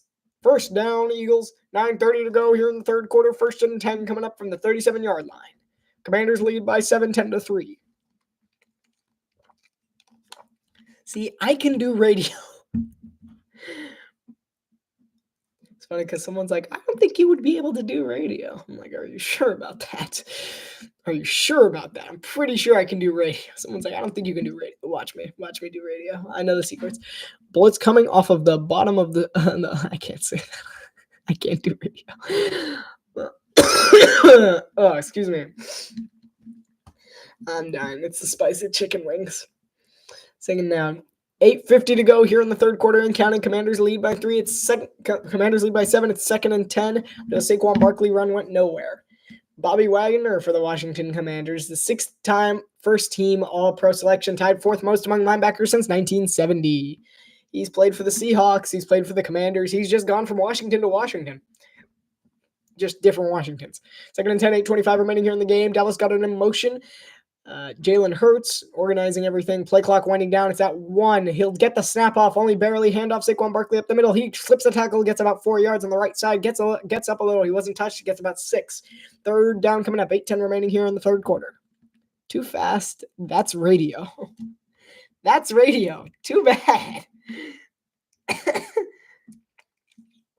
why I don't do radio that as much. Like, I could do radio. Just can't see my face because I'm checking all the others. If you're actually in a radio booth, it's like you're standing this close to the mic and then you're looking at like 5 different screens around you. I love radio. It's so much fun. Jalen Hurts dumps one off down to Saquon Barkley on the right side of the field. Saquon Barkley breaks the tackle. He's gone. He's at the 30. He's at the 20. He'll be taken down at the 13-yard line. What a run by Saquon Barkley. Saquon Barkley. That was fantastic. Saquon Barkley. That was a huge gain for the Eagles on just a small little dump down.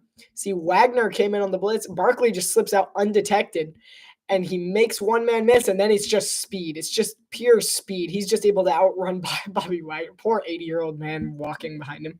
52 receiving yards, basically just on that play alone.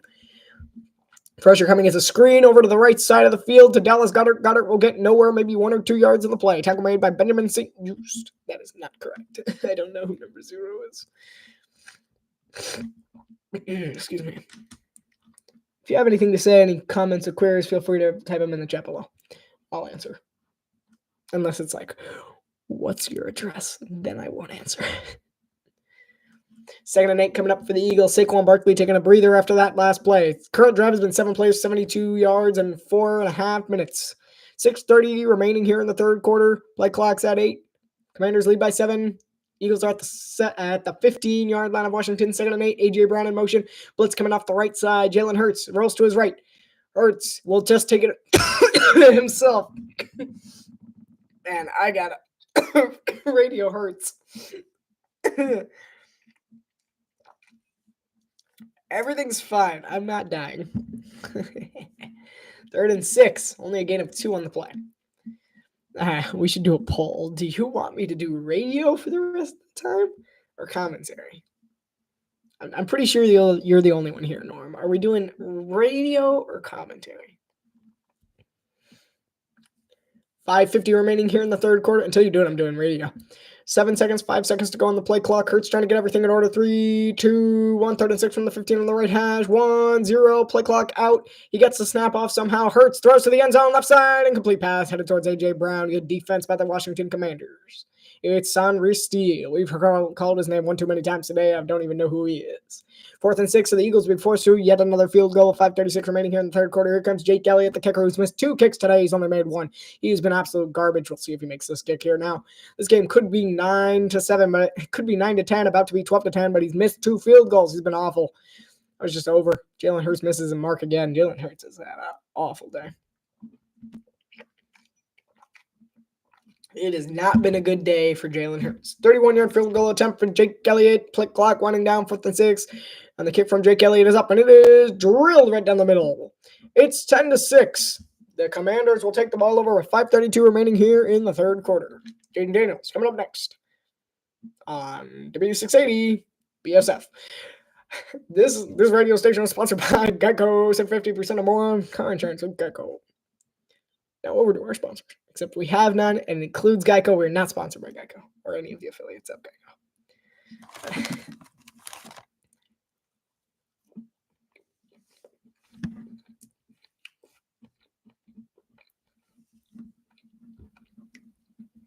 So how are you?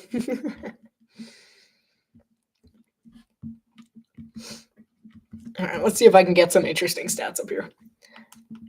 If my stats would ever turn on. All right, here we go. Technology, man. I can't stand it sometimes. All right. Jalen Hurts, 13 of 23. He's been incredibly inaccurate. 161 yards. The leading receiver is Saquon Barkley, 2 receptions for 52 yards, and that was basically all that 1 reception just a moment ago, which got them into field goal range in the first place.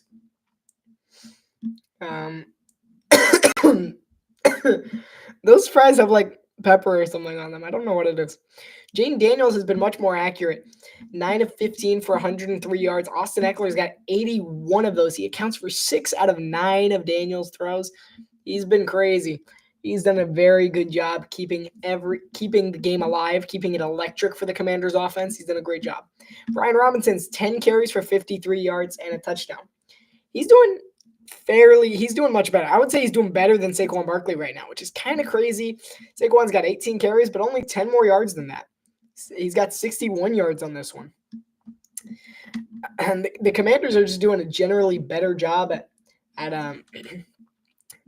moving the football into the end zone.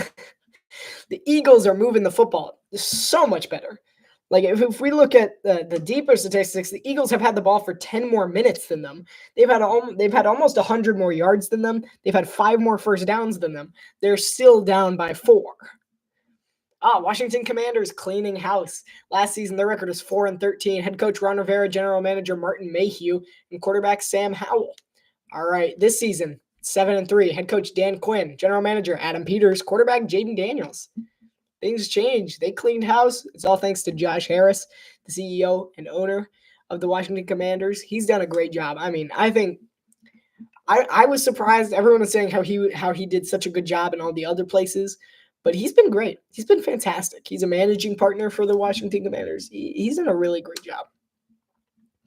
I think he's done everything they could have wanted and a little more. And this is returnable. They'll take a knee, which will bring them out at the 30-yard line, maybe the 20-yard line.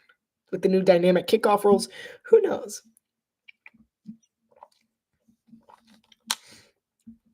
Who knows anymore? So see Josh Harris up there in the studio with some unknown guy. They haven't put the prompt up there. There's no way for me to know.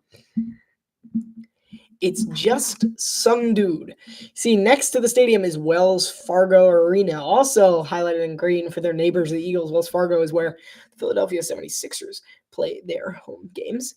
And I believe Josh Harris is also an owner in that one. Handoff, Brian Robinson goes for about 3. 10-6, the Commanders have the lead. The Eagles have seemed like the dominant team, but they're not winning. It comes down to the scoring, and they're just not doing it. The 2 missed field goals have been huge. Like, they got to start getting in the end zone. Jaden Daniels steps up. He's got 2 men to beat, and he beats both of them, actually. Gets the first down, 7-yard carry to get to the first down marker.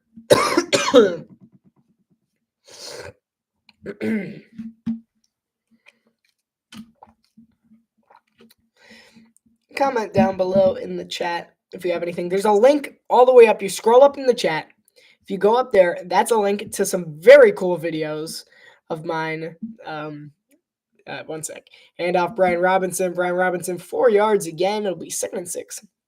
Very cool videos of mine. Showed you just exactly what I was doing on my travel. What was I doing for you guys? I was gone for 4 weeks. I had to do something.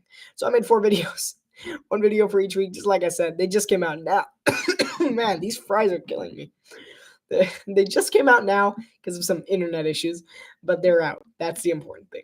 So go check them out. They're up in the link to the chat, which should be like over like here. I'll try to use the pen's tip to phase it. It's like up here. Like if you go up here and you scroll up on your thing, like right over to the side, scroll up a little, and then there's a link. It's from me. It's the very first thing in the chat. It's from me. You click it, and that's going to be where you go to find it. So 3rd down after that 2nd down play was blown up by Jalen Carter, who quickly got some penetration into the backfield and got Brian Robinson on skids, taken down for a loss of 1.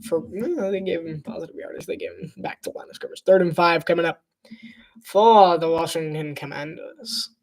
3:22 remaining here to go in the 3rd quarter. Daniels takes the snap. Under pressure. Daniels taken down. Great job by, Nolan Smith. Who is that? He was the 1st-round pick last year out of Georgia. Like, who is that? And then that was a sack made by Nolan Smith, who's just used that at good speed on the edge there. Got around Coleman. He just used the speed, his choppy feet there, to get around Coleman. He's just so small. He's small and fast. He just got around him. 4th and 13. The Commanders will punt it away to give the Eagles. And it is almost blocked. Oh, there's a clean shot there. This is returnable for the Eagles. They'll return it out to about the 25-yard line. What do they put in these KFC fries? My goodness. Maybe it's like not even that it's like the spice in general. It's that it's cold because I ordered it a while ago. It's like cold and spice. I'll survive.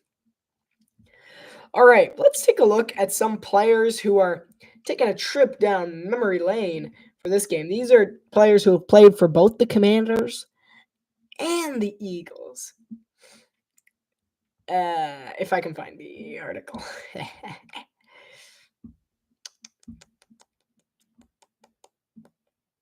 I can do it. I'm gonna do it. Trust me. I got this. All right, here we go. All right, so let's look over at some Eagles Commanders crossover players. Carson Wentz is the Eagles in 2016 to 2020. Then he was in Washington in 2022. I'm okay. Carson Wentz, he's the quarterback who led the Eagles to the Super Bowl. Not the one who won it, but he's the one who made it. And he took on the. He went on the Commanders. It was not good. He was 0-2-1 with the Commanders. Yeah, no, wait, what? He was 0-1 against Philadelphia, while Washington went 0-2-1 overall against the Eagles. That's okay. Yeah, that makes sense. I got it. All right.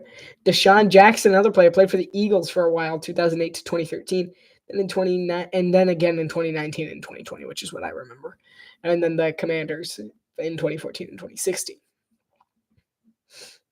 All right, Ryan Kerrigan, of course. I'm guessing that maybe I'm going to go to like people that are actually playing in this game. I'll go through them all and then I'll stop at the ones that are actually at this game. Brian Mitchell, Donovan McNabb, of course. Art Monk, yeah. Sonny Jurgensen, Oh, well, that's it. That's everything. You see that Harrison, the butt kicker Butker's out for the year. Could be back for the playoffs, but that's crazy that he's gone for the year. Excuse me.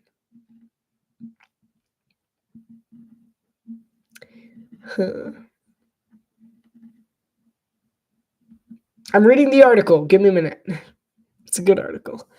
All right, the NFC East standings. The Eagles are 7-2. The Commanders are 7-3. The Cowboys are 3-6, and the Giants are 2-7. Dotson's in motion. Pressures, gets backed out of. Handoff to Barkley. Barkley breaks a tackle, breaks one more. He'll get about 9.5, maybe 10 if they give him a good spot. They won't. They're going to give him 9.5.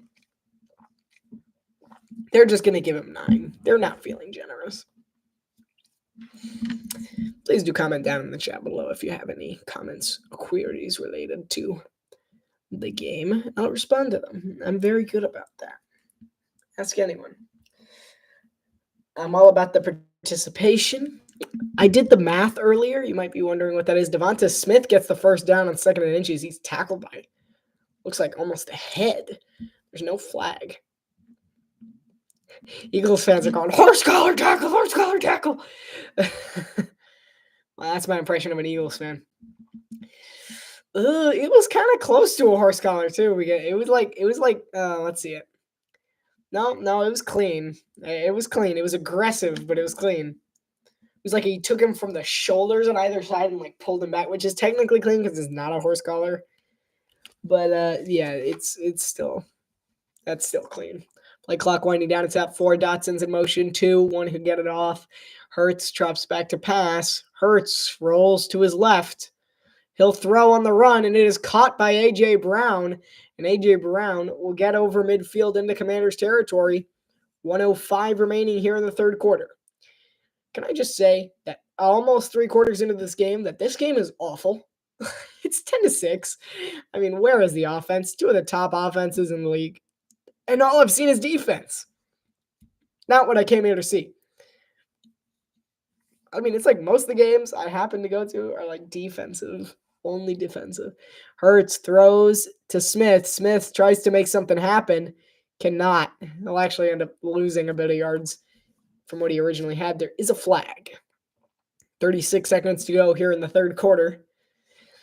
But don't worry, after these 36 seconds, there's still 15 minutes left of this game. Hope you guys are having fun. Man, what a game. No, don't look. You'll see how tired I am. We'll see what the call is here. Wait, let me put my glasses on so I can see the call. And he went back into the huddle. All right, he's going now.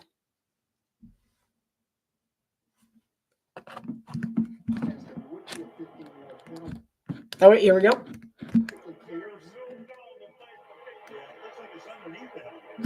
There's no penalty on the play for face mask.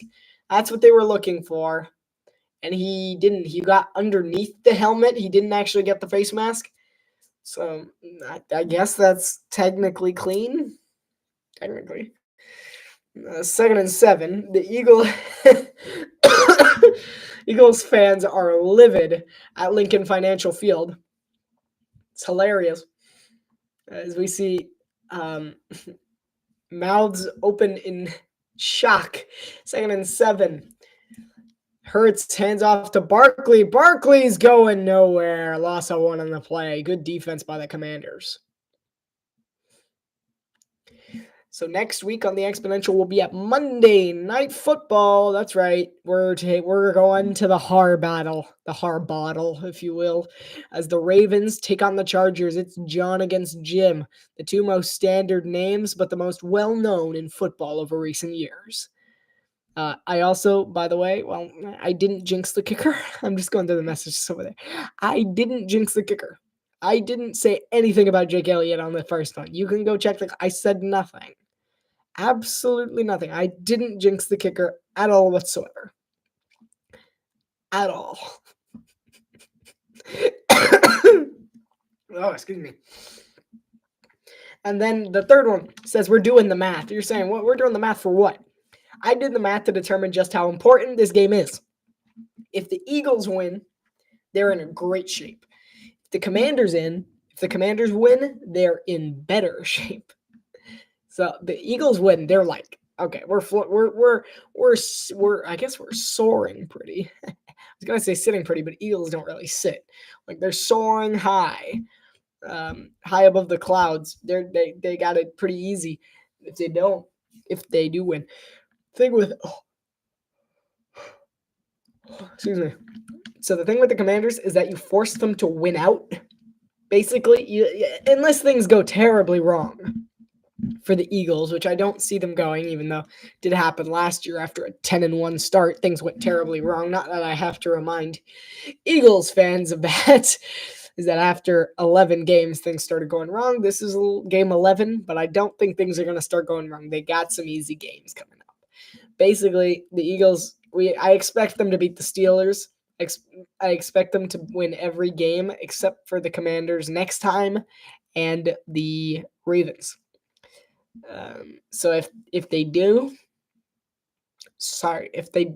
win all of those games but the Ravens and Commanders, then they're in trouble. Then the Commanders have a chance, even if they win this one. However, if the Commanders win, the Commanders have nothing to worry about. They can bother losing another game. They can still lose another game. Preferably not the game against the Eagles, but they just have to win either the game against the Eagles or the game against the Falcons. Then they're fine. So they go from having to win out to just having to win one of the two big ones and winning the other ones. Really, if everything goes like on average based on these teams' schedule, both teams should be looking at the playoffs easily. Like 12 wins, 13 wins, 14 wins, 11 wins at worst. Quarterbacks under pressure. Daniels has had 21 dropbacks, 3 sacks, and 3 hurries. Hurts has had 31 dropbacks, 2 sacks, 2 hits, and 2 hurries. So Hurts has definitely been feeling the pressure a bit more in this one, but Daniels has been feeling the effect of it quite a bit more. 3 sacks. This is a really awful camera. What is going on? Okay, they fixed it. 3rd and 7. Devonta Smith's in motion. Blitz coming. They rush 5. Hurts has to step up in the pocket. Rolls to his right. He'll just run it himself. He extends for the first down. Did he get there? They're saying he's a yard shy. Do you go here? You might just go for the brotherly shove. Ooh, that's close. Did he step out there? That's a first down. If that's the spot, that's a first down. The question is, did he step? Is that where he's out, or did his foot slip? No, that's a first down. First down, Philly. Adrian Hill's making the right calls today. I'm happy with Adrian Hill so far. Because he's right about the face mask thing. It's not a face mask. There's nothing in the rule books that says anything about lifting it from here, from like here. That's not a face mask. That's just a helmet. So he looked like he slipped out, but he got the first down. Nice and fair. The pylon cam helps. That's a first down, Philadelphia. 10-6 here in the fourth quarter. 14:50 remaining. That's right. We started a new quarter without me even noticing. 1st and 10. Commanders bringing pressure. They're saying that the Eagles jumped, but there is no indication from the refs that they did in fact. Handoffs to Kenneth Gainwell. Gainwell's up the middle for a nice gain of 13, almost 14. Nice game by Gainwell there. That's what he does. He gains well. That's why they named him that. That was what the intention has always been. That he gains well. There was a little flinch on the Eagles. That was a missed false start penalty. The Eagles have almost double the amount of yards that the Commanders do, but are still down by 4 in this one. That's crazy. Pressure coming. They give it to Gainwell again. Kenneth Gainwell. How about it? Let's go. All right. Respect. Respect for Kenneth Gainwell. He had a big hole there, and then he just turned on the speed. All right. I see him trying to make Saquon Barkley number 2 out there. He's on the bench. He's running back number 2. I respect it. Number 2 running back, just trying your hardest to get that number 1, even though you know you're never gonna. Respect. They give it back to Gainwell. Gainwell's got another hole. He gets another 5 yards, 6 even, with a bit of help of the defender, and the camera just totally bugged. Okay. Hey, you don't get this kind of camera bugging over on the Exponential. Prime Video does this to you all the time. You just go ahead and come on over here on the Exponential. You won't have to worry about the camera because it's always looking at me. You just don't worry about it. You just come on over here. It doesn't matter if it makes sense. You can still watch the game by looking at me. It's radio. 2nd and 3, 12:45 remaining here in the fourth quarter. Browns in motion. It's going to be a handoff to Barkley. Barkley's got a hole. He's shy by an inch. They're going to give him the first down, but not the touchdown. Let's see the spot on that one. I want to see the replay. It was close. I thought he had it for a second. I kind of thought he had that one. I thought he had the touchdown. We'll see. Let's see the call. And he is down there. That's not where his knee was already down. He did not make it. They're going brotherly shove because what other call is this? This is Philadelphia, folks. Touchdown Eagles. No other way but in. And the brotherly shove gets Jalen Hurts into the end zone. Touchdown, Philadelphia. The Eagles take their first lead of the night.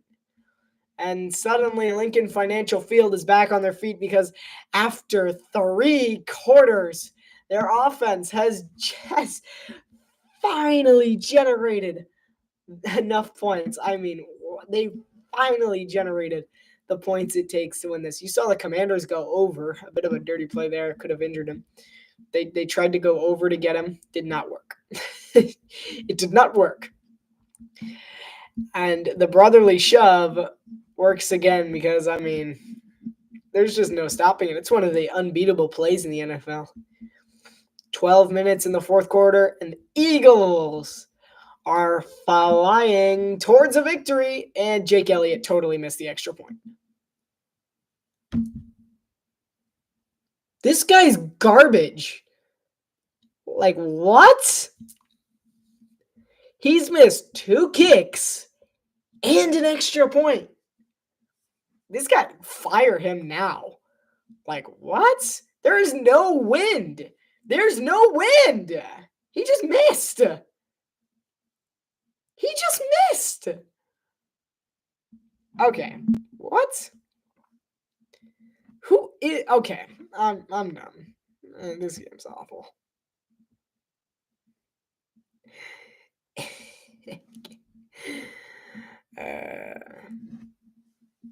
This game's awful. I can't. That was so bad. Wow. Man, that is so, your kicker is so bad.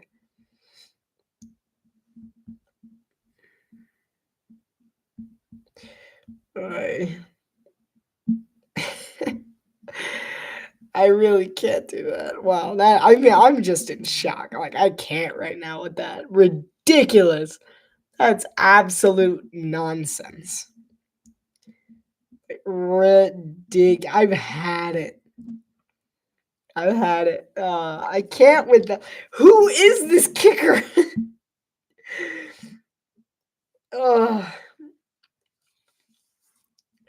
He just I missed. He's missed 2 kicks. He's missed 2 kicks and an extra point. That's good. He's missed 2 kicks and an extra point. Wow. I'm just so done. Yeah. Wow.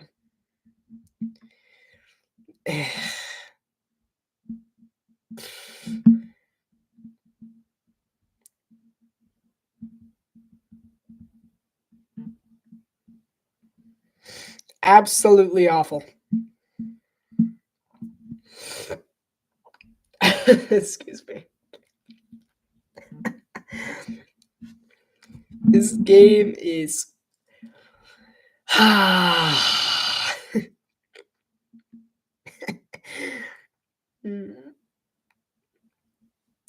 I'm just 51-yard field goal attempt. No good. There's no wind.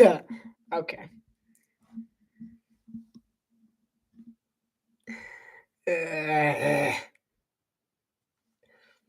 This is absolutely ridiculous. Like I can't. There's not even wind. This is returnable for the Commanders. At least his kickoffs are decent. He'll get to the 30-yard line where Jaden Daniels will start his drive down by 2, not 3, 2. No, it should be down by like 20 if he had made all the kicks that he needs to make. Like, no, this is not okay. It's not okay for a kicker. It's his entire job to make kicks. Jake Elliott's not a bad kicker. He's been good before. He made that kick against Buffalo. He's been good before. Why is he so bad right now? Like, what is going on? They're only up now. Now they're only up by 2, which means next time Philly gets the ball, they're gonna have to go for 2, which I stand by completely.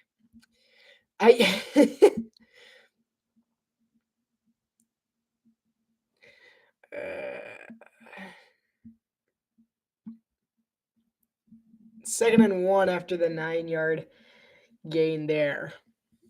This is going to be a run. Handoff, Brian Robinson. 3 yards. First down. Ay. This is what it's like to see me truly mad at a kicker. So what are you doing? He's throwing. Vic Fangio, defensive coordinator for the Eagles. I absolutely hate Vic Fangio. He was terrible in Miami, and here he is putting up huge defensive numbers in Philadelphia. 1st and 10 for Washington. The Eagles bring a little bit of blitz. They have him dead to rights in the backfield. That goes incomplete. 2nd and 10 coming up. Towards Jake Bates he's intended to target just a blocker, but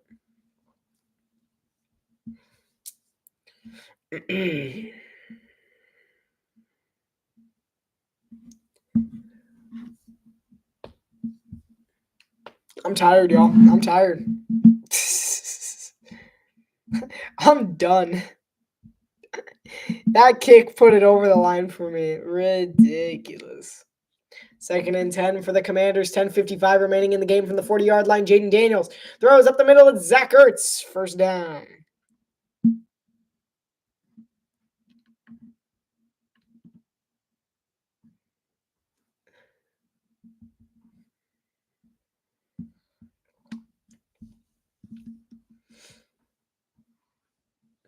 First and 10 from the 46-yard line. Jaden Daniels rolls to his right. He throws on the run. He's got Terry McLaurin.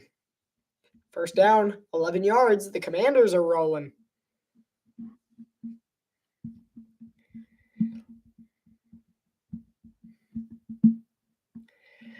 Let's see if he made the catch there. Yep, clean. Great job by Terry McLaurin. This is the other angle.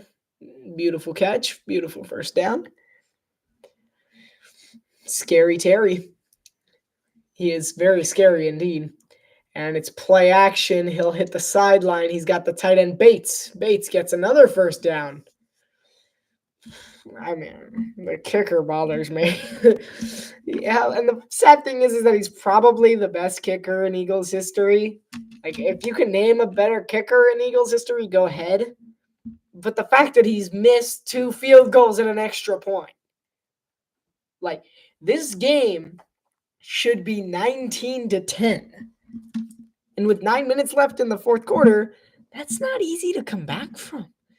Second and inches, blitz coming from the safety. He almost jumped a little earlier. And second and inches, not going to get there. Stuffed by Nakobe Dean. And Jalen Carter, could run a track into me and I wouldn't feel it. What even happened with that snap? Something went wrong there. There's something off about that play. I don't know what it is, but there was just something wrong. 3rd and 1. 12-10. The Eagles have a 2-point lead with 8:50 remaining. It's 3rd and 1. They could get a big stop here to get the Commanders off the field, keep them out of the end zone. Handoff. Robinson, no, sir. Denied for a loss of 3 yards. The Eagles say, I would rather you have 3. 4th down coming up for the Commanders. 4th and 4. So out comes the Zane Guns. Maybe. They're going. They're going for it on 4th and 2. They do realize that a field goal puts them up by 1 because Jake Elliott missed the extra point. They're going here. I am surprised that they're going for this. And they actually snap it. It's a bad snap. Daniels has to run it all by his lonesome. He won't get there. Off the bad snap, Zach Bond says, no, you're not getting the first down. And the Eagles survive on a mishap by the Commanders. It was a bad snap. And he misses the window to hand it off to the running back. He has to take it himself towards the right side, and Zach Bond just gives him the evil shoulder. Get out of here with that. They should have taken the 3. They should have taken the 3. No, yeah, I mean, wrong call there. They should have taken the 3.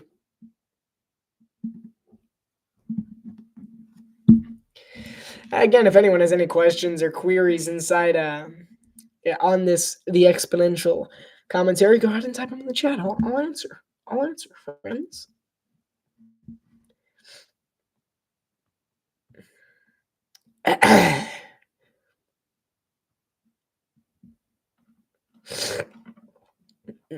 Ooh, the FIFA New World Cup trophies. Nice. I like that. That's kind of clean though. It's kind of a clean trophy.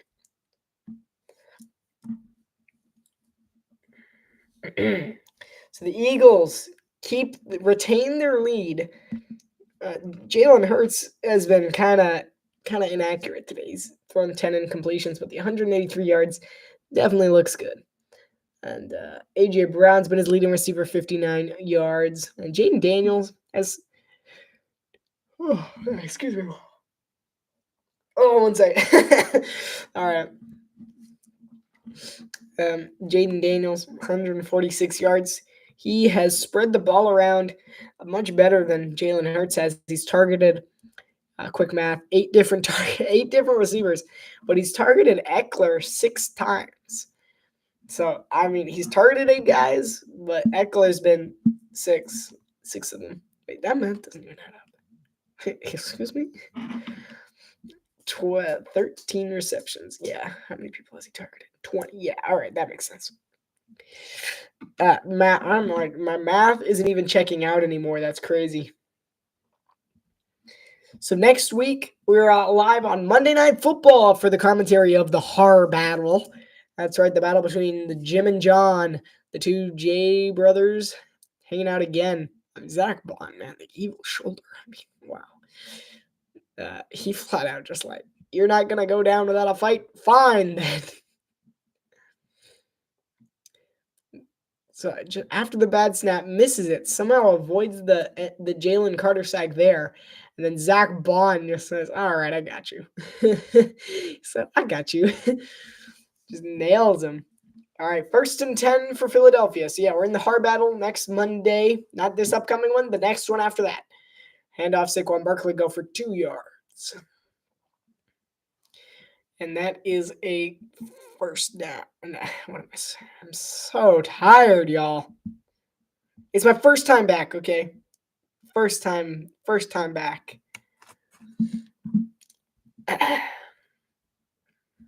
We're good.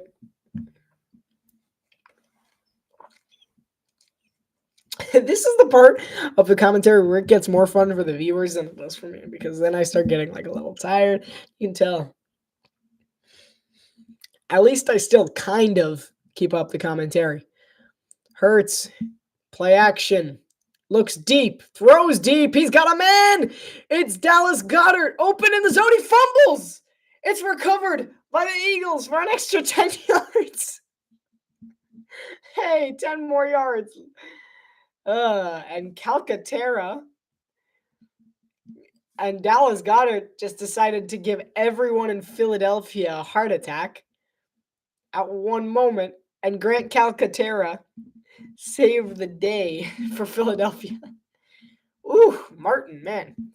And Martin, what a punch. That was textbook. Calcaterra was there, though. Thankfully, that could have been catastrophic. Hand off to Barkley. Going nowhere. Gain of nothing on the play. You know, I Calcaterra saving the lives of Eagles fans today. That could have been it for some of the older ones. But that was a bad joke. Jalen Hurts has thrown for 214 yards in this one. 17 of 27. He's completed his last like 10 completions or something. He's started to step up his game just a little bit more. He's been much more accurate in the second half than he has in the first half. See the look here, 2nd and 9. I would look to the left side of your screen, probably a quick pass. It was right to A.J. Brown.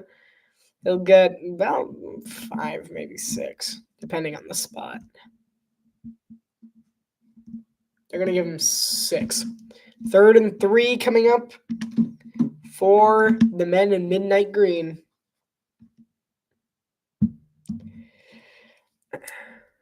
I wish I knew the Eagles fight song better. Fly, Eagles, fly. It's like fly, Eagles, fly on the road to victory. And then they spell it out. I think that's pretty close. 3rd and 3, 5 minutes to go here in the game. The Eagles have the ball. A touchdown would be great. And Saquon Barkley is going to make it so! Touchdown, Philadelphia! He says, you need a touchdown. I'm your guy. Saquon Barkley all the way 23 yards for a touchdown. Now all they have to do is make an extra point and this game's iced. Pretty much. Promises. And I just said a touchdown would be nice. And Saquon Barkley's like, I got you.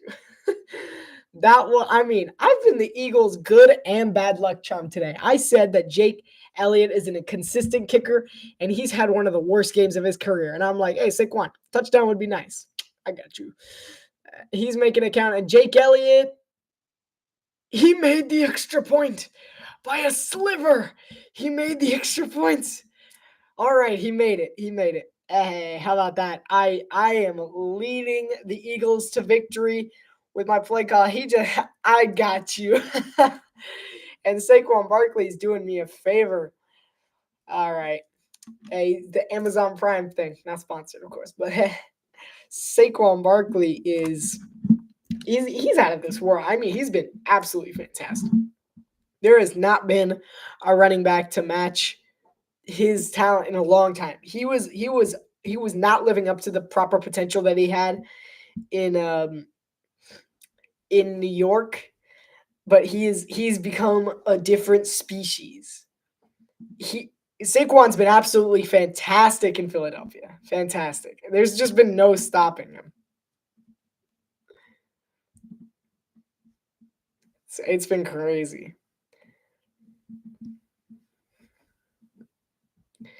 Let's go. Fly, Eagles, fly. Fly, Eagles, fly.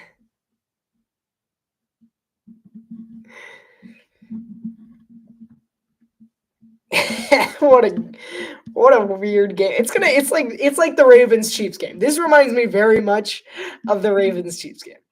Of the Ravens. It's just like awful, and then at the end, hey, it's exciting.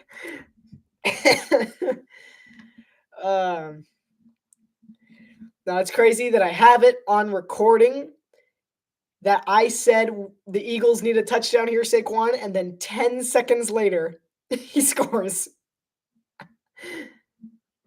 He scores 10 seconds later. That's crazy. Absolutely insane. That we need that into a clip. I'm like, they could take a field goal, but a touchdown would really end it here. The Eagles kind of need a touchdown. Saquon, yeah, you're right. This guy's right. The kid's right. We do need a touchdown.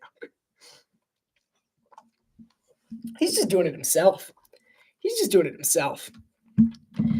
You know what? We got to mark it on the chat so everybody knows. I won that. I called the Barkley touchdown.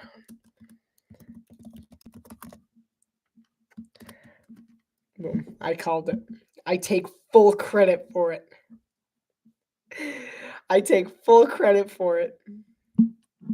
I'm like, hey, we need a touchdown. All right.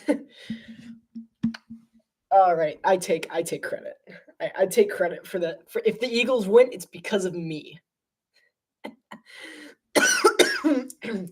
I'm dying. I'm good. And Jalen Carter has been a beast so far in this one. He's just been disruptive. He's been getting behind the line of scrimmage faster than anyone else on the team. He's just been stuffing the run. He's just a big dude. 25 pass rush snaps, 1 tackle for loss, 2 QB hits, and 2 QB hurries. No sacks yet, but the disruption has been there. The disruption has been there big time. Zacchaeus in motion. Play action. Daniels looks deep. He looks there. It's picked off! Intercepted. It's Reed Blankenship. And the Eagles will take over. With 4:50 to go, suddenly this game is filling over. That was pretty good. Filling over. Get it? We'll see if he held on to it. He did. That's an interception. The Eagles have walked away with this football game in 5 minutes. Wow. In like 10 seconds, the Eagles have walked away with this football game with a touchdown by Saquon Barkley and an interception. Fantastic. The Eagles have, wow. So it's been like 10 seconds. Like, it hasn't even been a long time. They've just been rolling to victory.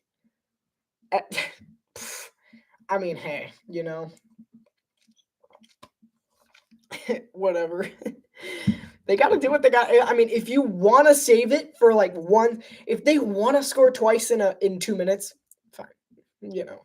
Eagles fans are like, sure, I'm fine winning at the end. That's fine with us. It's like the Dolphins. We're fine winning whenever in the game. We can win in the first 5 minutes like we did against Denver way back when, or we're fine winning in like the final minute like we did against Buffalo way back when. Seems like a lot of our wins were way back when. The one where Buffalo went to Miami in like mid-September and melted, and we somehow won because he melted? Yeah, that's the one. Dan Marino! Guess who is back? Back again. Yeah. I love Dan Marino. Wait. Dan! Here he is. Dan Marino. The man, the myth, the legend. I love Dan. Dan the man.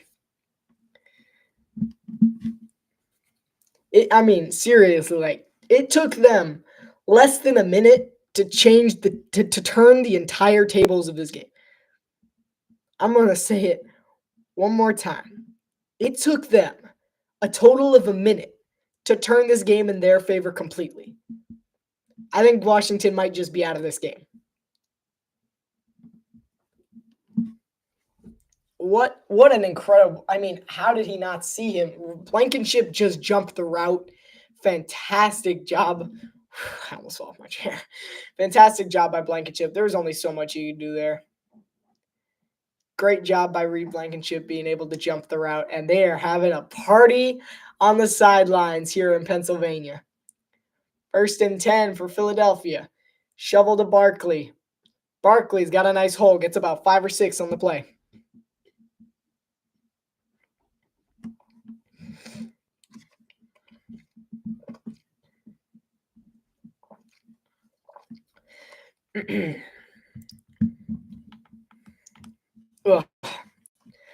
Let's check some statistics. Let's see how good this Eagles defense really is, because they've looked pretty impressive in this one. They've held one of the top offenses to 10 points. They've done a great job. Let's find out, shall we? Let's bring out the stat sheet. Let's go. We bring out the stat sheet. Excuse me.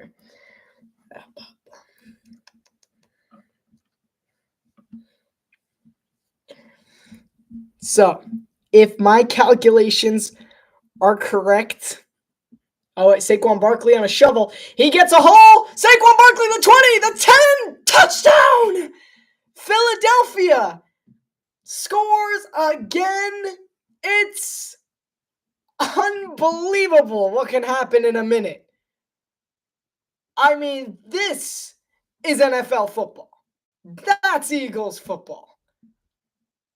Oh, welcome back to sports, Philly. Where'd you guys go? They were gone for 3 quarters, and now suddenly it's like, oh yeah, I forgot. We're the team that made the Super Bowl a couple of years ago. This is Philly football. It took them this long. This is Philly football. It may have taken them 3 quarters to remember that they're the team that made the Super Bowl 2 years ago. It may have taken them 3 quarters to remember that they're the team who won the Super Bowl not too long ago, but they have finally remembered, and they are about to take a lead in the division. Fantastic. And for anyone who is fascinated to know, the Eagles defense ranks 4th in the league overall, 4th in the league. The Eagles defense ranks 4th overall in the league.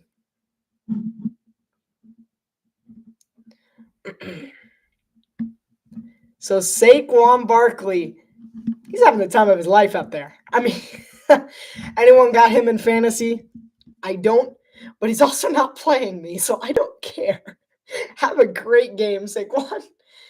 And the Eagles are suddenly cruising. 16-point lead. Almost sensational, just sensational. They were up by 2 points. Let's get the exact number out here. All right, well, we're still counting. They were up by 2 points just 1 minute ago. 1 minute ago, they were up by 2 points. Now they're up by 16. They have remembered who they are. This is what we came here to watch. We came here to watch one of the 2 teams win, and we're finally getting to see which one's which. The Eagles are walking away with this one.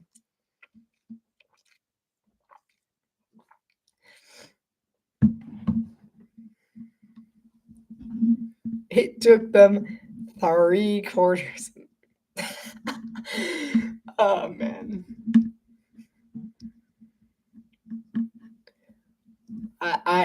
Man, that took a lot out of me.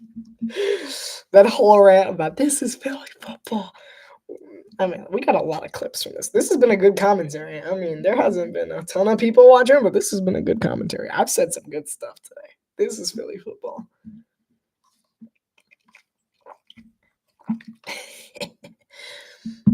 This is what we're here for, folks. Yes, sir. So the Eagles lead by 16. They're going to give the Commanders the ball back. It's 2 touchdowns, 2 2-point conversions, 4 minutes and 38 seconds.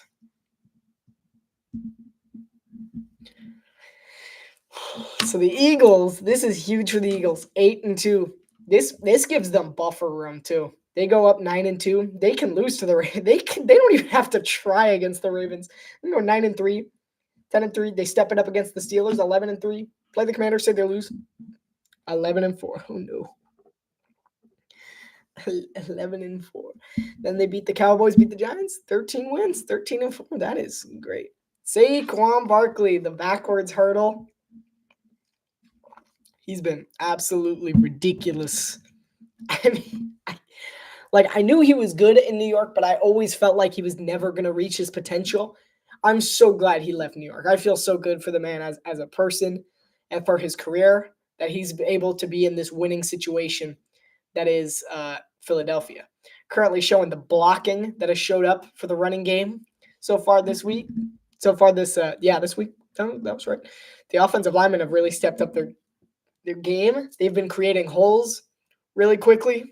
And after that, it's just up to Barkley and Gainwell to make the right read.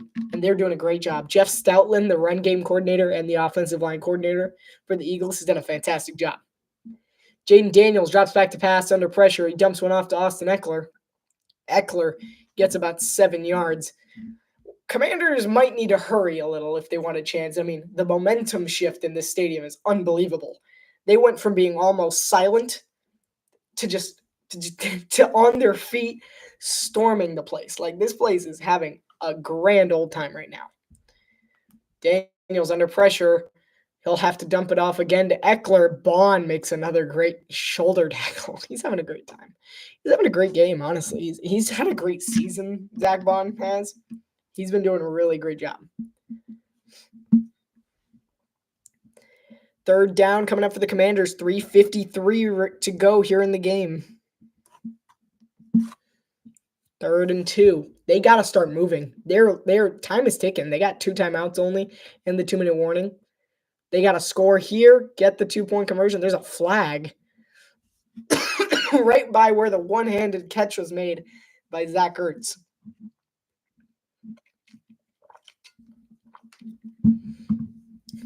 I was talking about how good the defense, I called the first Barkley touchdown. The second one, I had no idea was coming. I was just talking about the defense and where they were ranked. They were ranked 4th, for those who were wondering.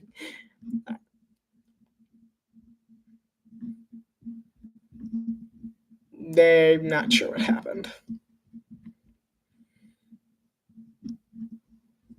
I guess the Eagles contact. No, I have no idea what happened there. I should have unmuted it for the ref. First down, I don't think they called anything. First down, Washington. 1st and 10, 3:38 to go here in the game. Eagles lead by 16. What a sudden landslide that this one has become. 1st and 10. Daniels drops back, and he'll throw it at the feet of Olamide Zaccheaus. 2nd and 10. 3:30 remaining here in the 4th quarter.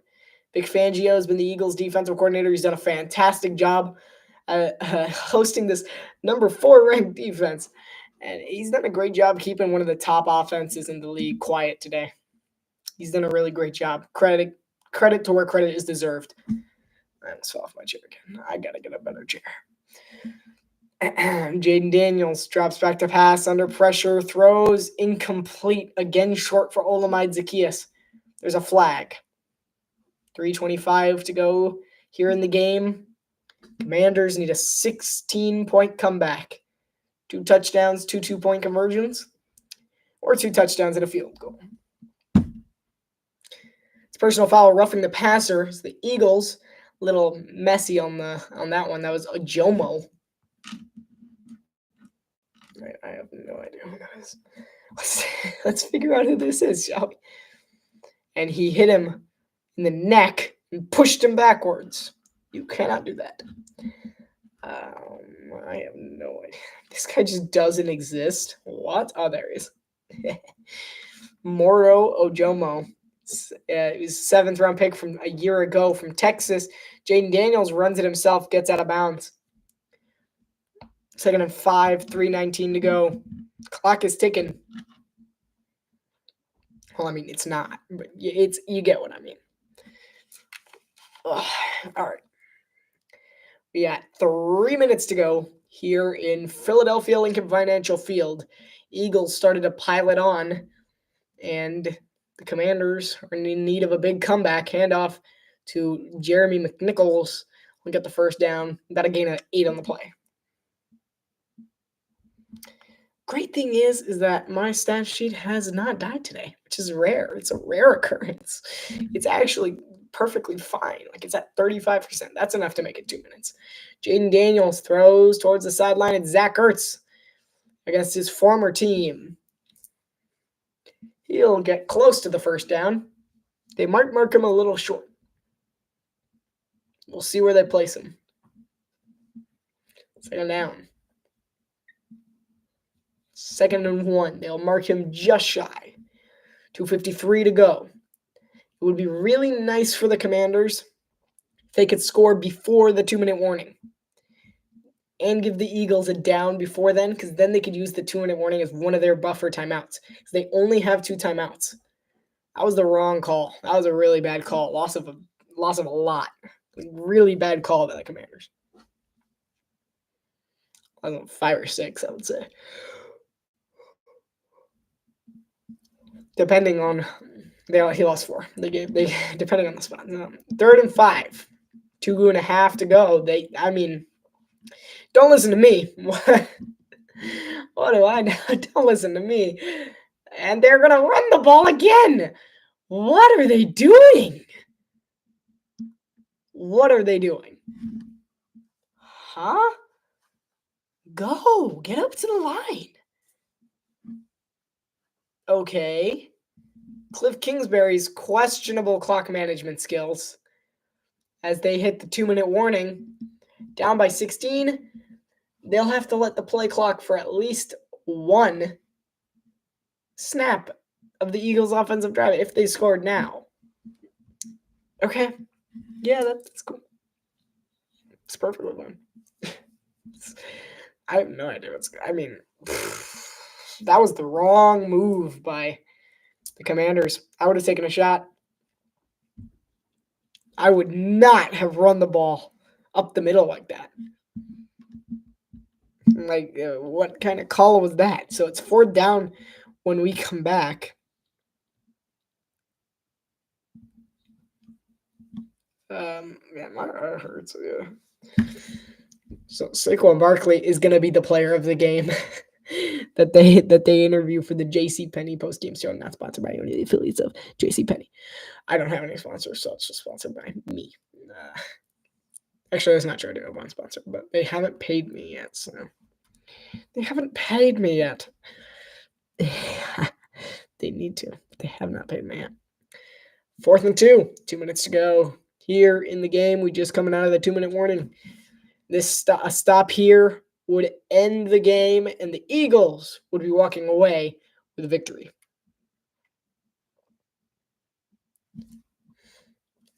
4th and 2. Ertz in motion. Eagles rushing 4, and they'll get the first down. It's Ertz. All right. It's not over yet, but the clock is going down big time. They've already lost 13 seconds, 14 seconds, 15 seconds. This is how time works. They're not even concerned. They're going with a screen. Okay, well, I would fire Cliff Kingsbury right now if he hasn't led this team to a 7-3 start. What is he doing? What is he doing? Like, 2nd and 6 for the Commanders. He'll dump one off, and it's still in bounds. They're not. What are these play calls? Cliff Kingsbury's about to get himself fired for these. Like, I know he's not, but still. A ridiculous play calling. 56 seconds to go. Jaden Daniels, he'll get 5 yards. He's just go down. Okay, 45 seconds to go. All right. And the Commanders are completely choking away everything. 35 seconds. They're not even trying. Incomplete. Okay, 30 seconds. Wow, this is awful. The clock, man. I mean, there's no way. They're like basically like, no, yeah. I mean, who cares? We're gonna go for the onside. If we don't get the onside kick, the game's over.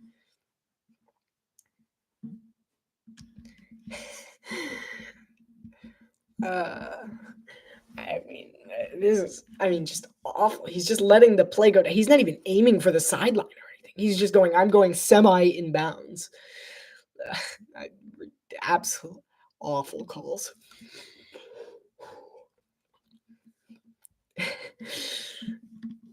This is atrocious. 31 seconds.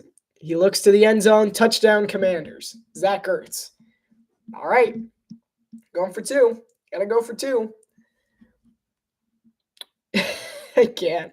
They got 28 seconds. They could have managed to do something. They had 4 minutes. They took possibly the longest drive possible that they could have imagined. I mean, how did they expect this to work out? They're going for 2 for the game here. All right.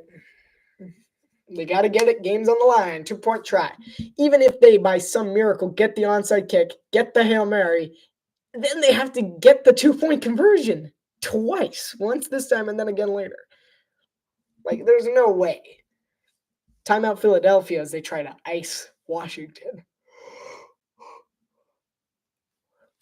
It's not going to work. There's no way. This is just... What is this strategy? This non-existent strategy by Dan Quinn and Cliff Kingsbury. It's not going to work.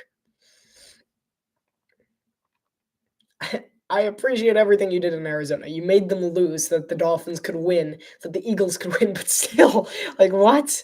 What is this? All right, we'll see what he's going with here. I mean, Cliff Kingsbury is choking away the game right now with these calls. And they go for 2. Daniels, under too much pressure. He rolls out. He's alive somehow. He's got to throw. Daniels throws back to the end zone. Incomplete. That's it. That is game. That's ball game. I mean, there was absolutely no chance. It was a Hold up. Excuse me? Wait, hold up. Did he catch that? Did he? Oh my goodness. Wow. That's actually crazy. Huh.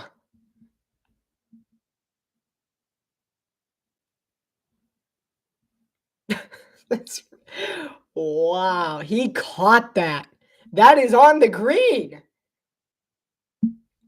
That's insane.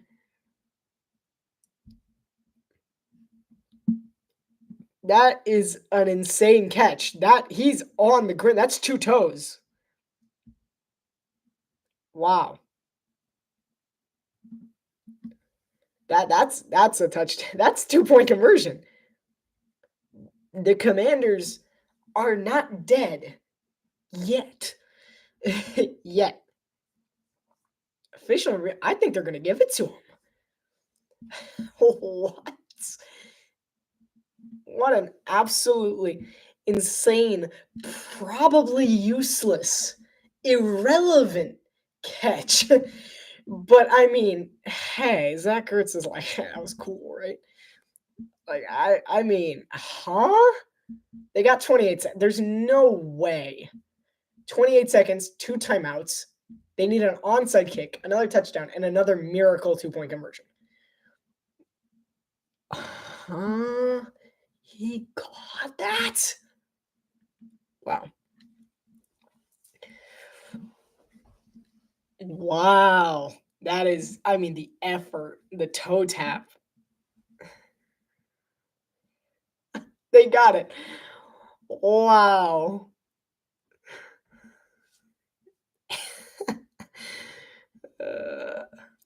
Zach Ertz bringing back happy and painful memories alike for the Eagles. And somehow, some way, here comes Zane Gonzalez to try and kick an onside kick to keep the Commanders somewhat alive. Philadelphia just called another timeout. That's their second timeout. All right, comes down to the onside kick. 2 for 30. The Cowboys in week 3, the Bucks in week 7. This has been absolutely ridiculous. I mean, if this works,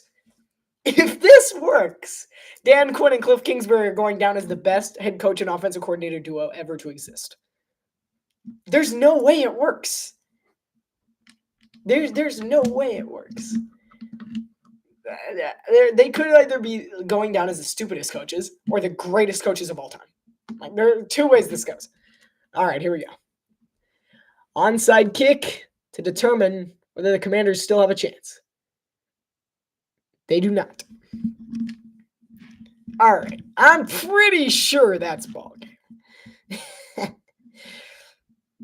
All right, now that's ball game. Yeah, that's ball game.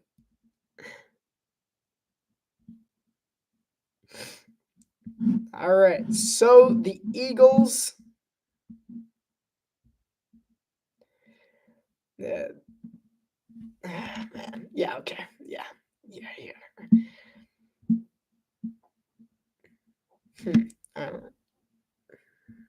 Insane 2-point conversion, but that's it. Game over. Fly, Eagles, fly.